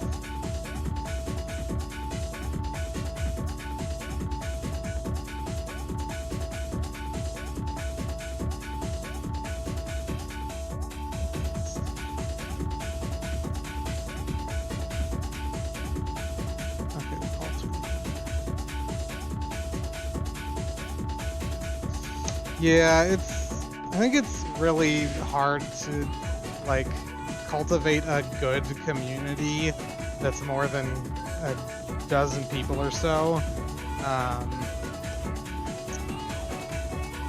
Just because, like, I don't know. I don't want to just say the damn kids, but there are a lot of younger people who kind of just want to come in everywhere and do their own thing. I mean, I made the 12-ounce mouse Discord server like 4 or 5 years ago at this point, and it was dead for a really long time, and then it was alive when the show came back, but it was there were a lot of new people joining, and the way they were contributing was alienating a lot of the older people.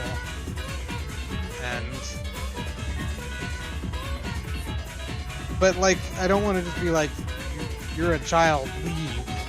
You're not allowed here, because I think that's a little too harsh. And so it's very difficult to try and strike a balance with that.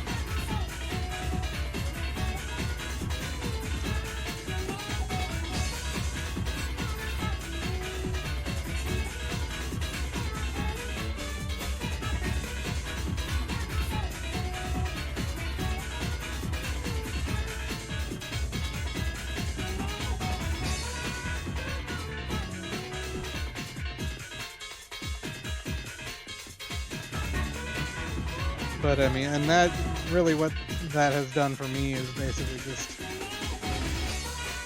kind of pigeonholed me into this mindset of, well, I'm okay if the server is dead all the time. I'm okay if there's only 5 active members. But that's just how I feel.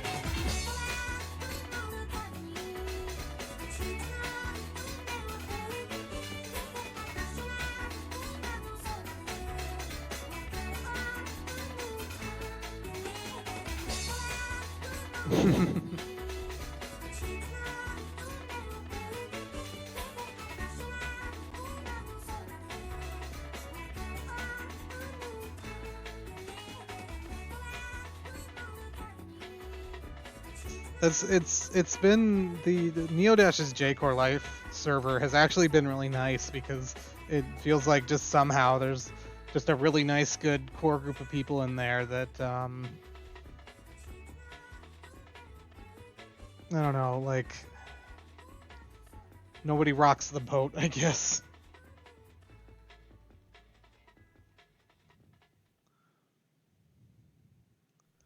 We have one more track, 3 or so minutes. Yeah. Okay, well, I want to finish this bag. There's only a little bit left. Anybody got any requests? I'll give you a free request. I'll play one song from whatever you want.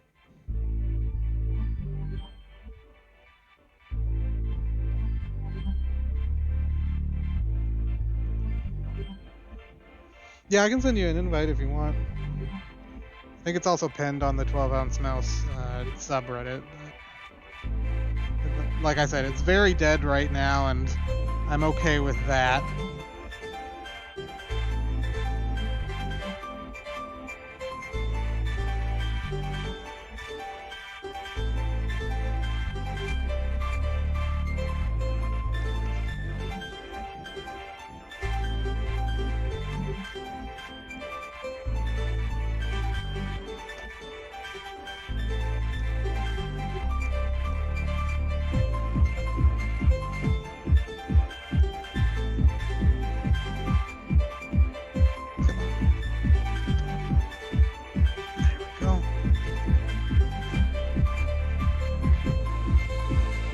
Oh, really?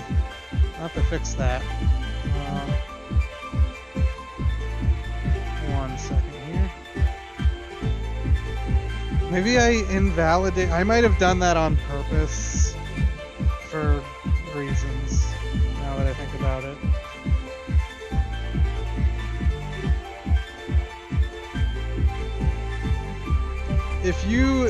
If you ever decide to try to go into it, do like 3 episodes. Don't just do the first episode, because I think I mean I'm sure that you would go into it with an open mind anyway, but I think that's where a lot of people fail, is they just watch the first episode. You need to watch 3, and then you'll know if you want to keep watching or not.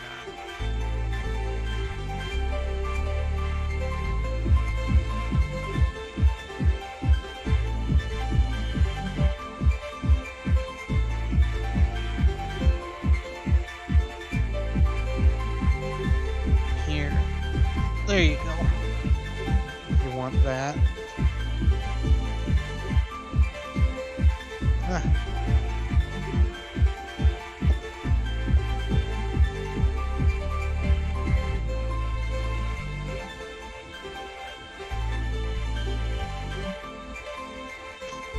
Yeah, no, absolutely.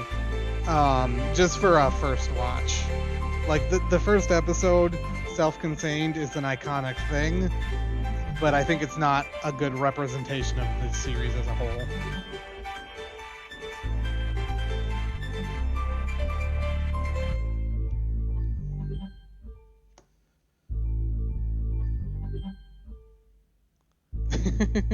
I did that because I wanted an excuse to,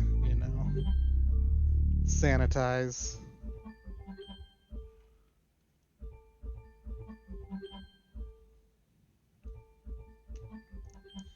But yeah, any requests? This song's about to end and I gotta put something on.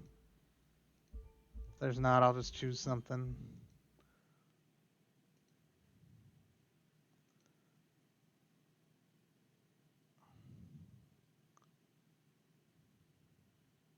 No, that's in my book. I'll throw it on. Listen to some Evangelion remixes. And then I'll choose something after that. This is probably I'm almost done here actually. This might finish up within the duration of this track. Unless I keep moving up.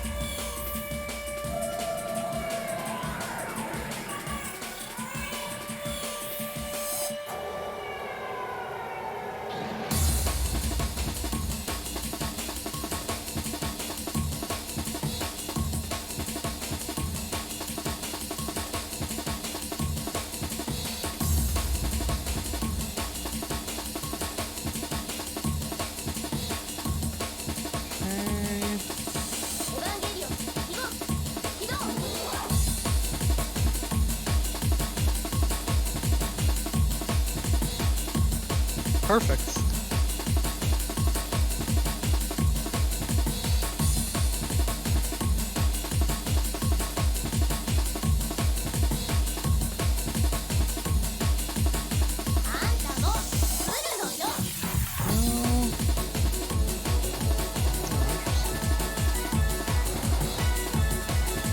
Making me the urge to speed build.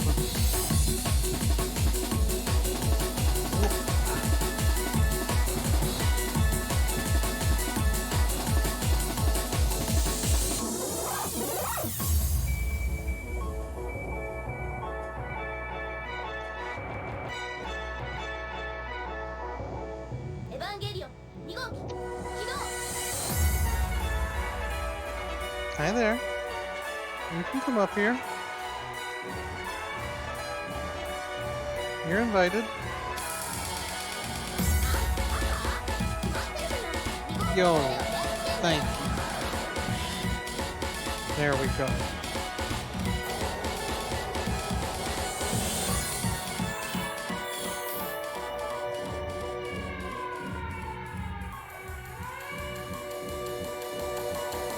Hi!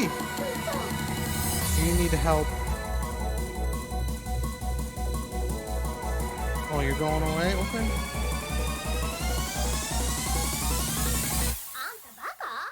Come on. Come up here. Here, use this. Whatever. I extended the invitation. That was refused. Oh!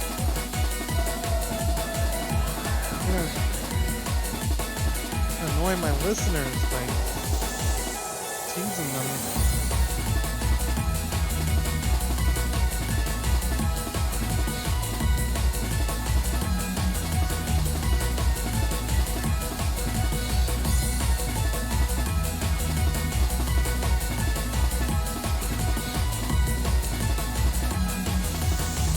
There we go. Welcome. Hey, I'm almost done here, and then I can give you 1,000 attention.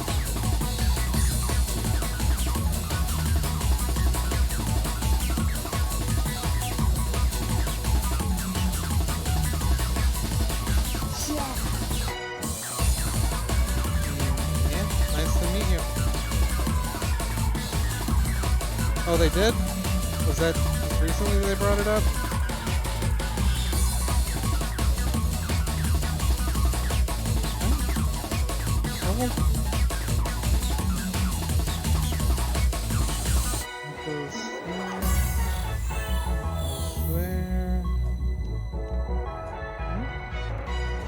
Where's the piece that I need, Bean? What did you do with it?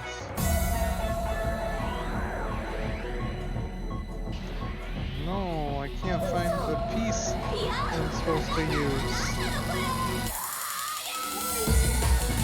Huh. Hold on a second here.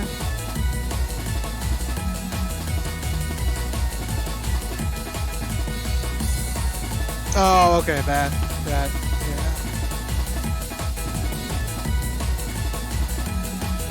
Huh. Got a piece missing. Not stuck to my arm this time. We found it. Yay. There we go. That's it.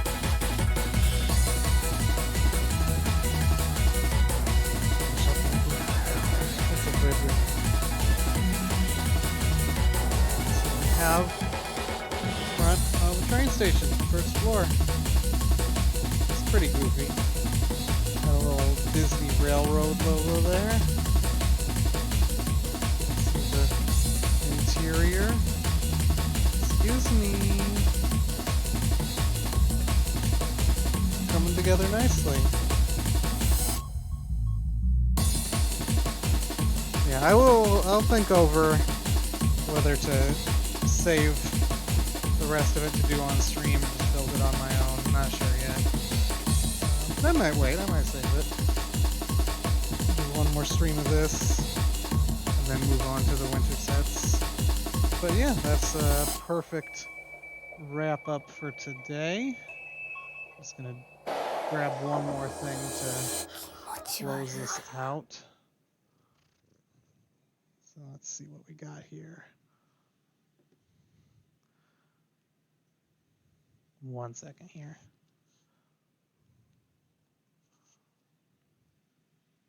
Oh, actually, yeah, I want to play that. Just for fun. But yeah, thanks for tuning in. Yes, he has 6 toes on all 4 feet. And that's why he is named Bean. He is very cute and happy, and he's gonna get cat hair all over this train station. But yeah, thanks for tuning in. Like I said, I'm gonna take a week or 2 off. I'll tweet about it and stuff, and make some changes. Come back better than ever. And yeah, hope you had a good time. And I'll get these most recent episodes up on YouTube soon. Alright, time to eat some dinner and play the new Homestar Runner Halloween game. So, peace out.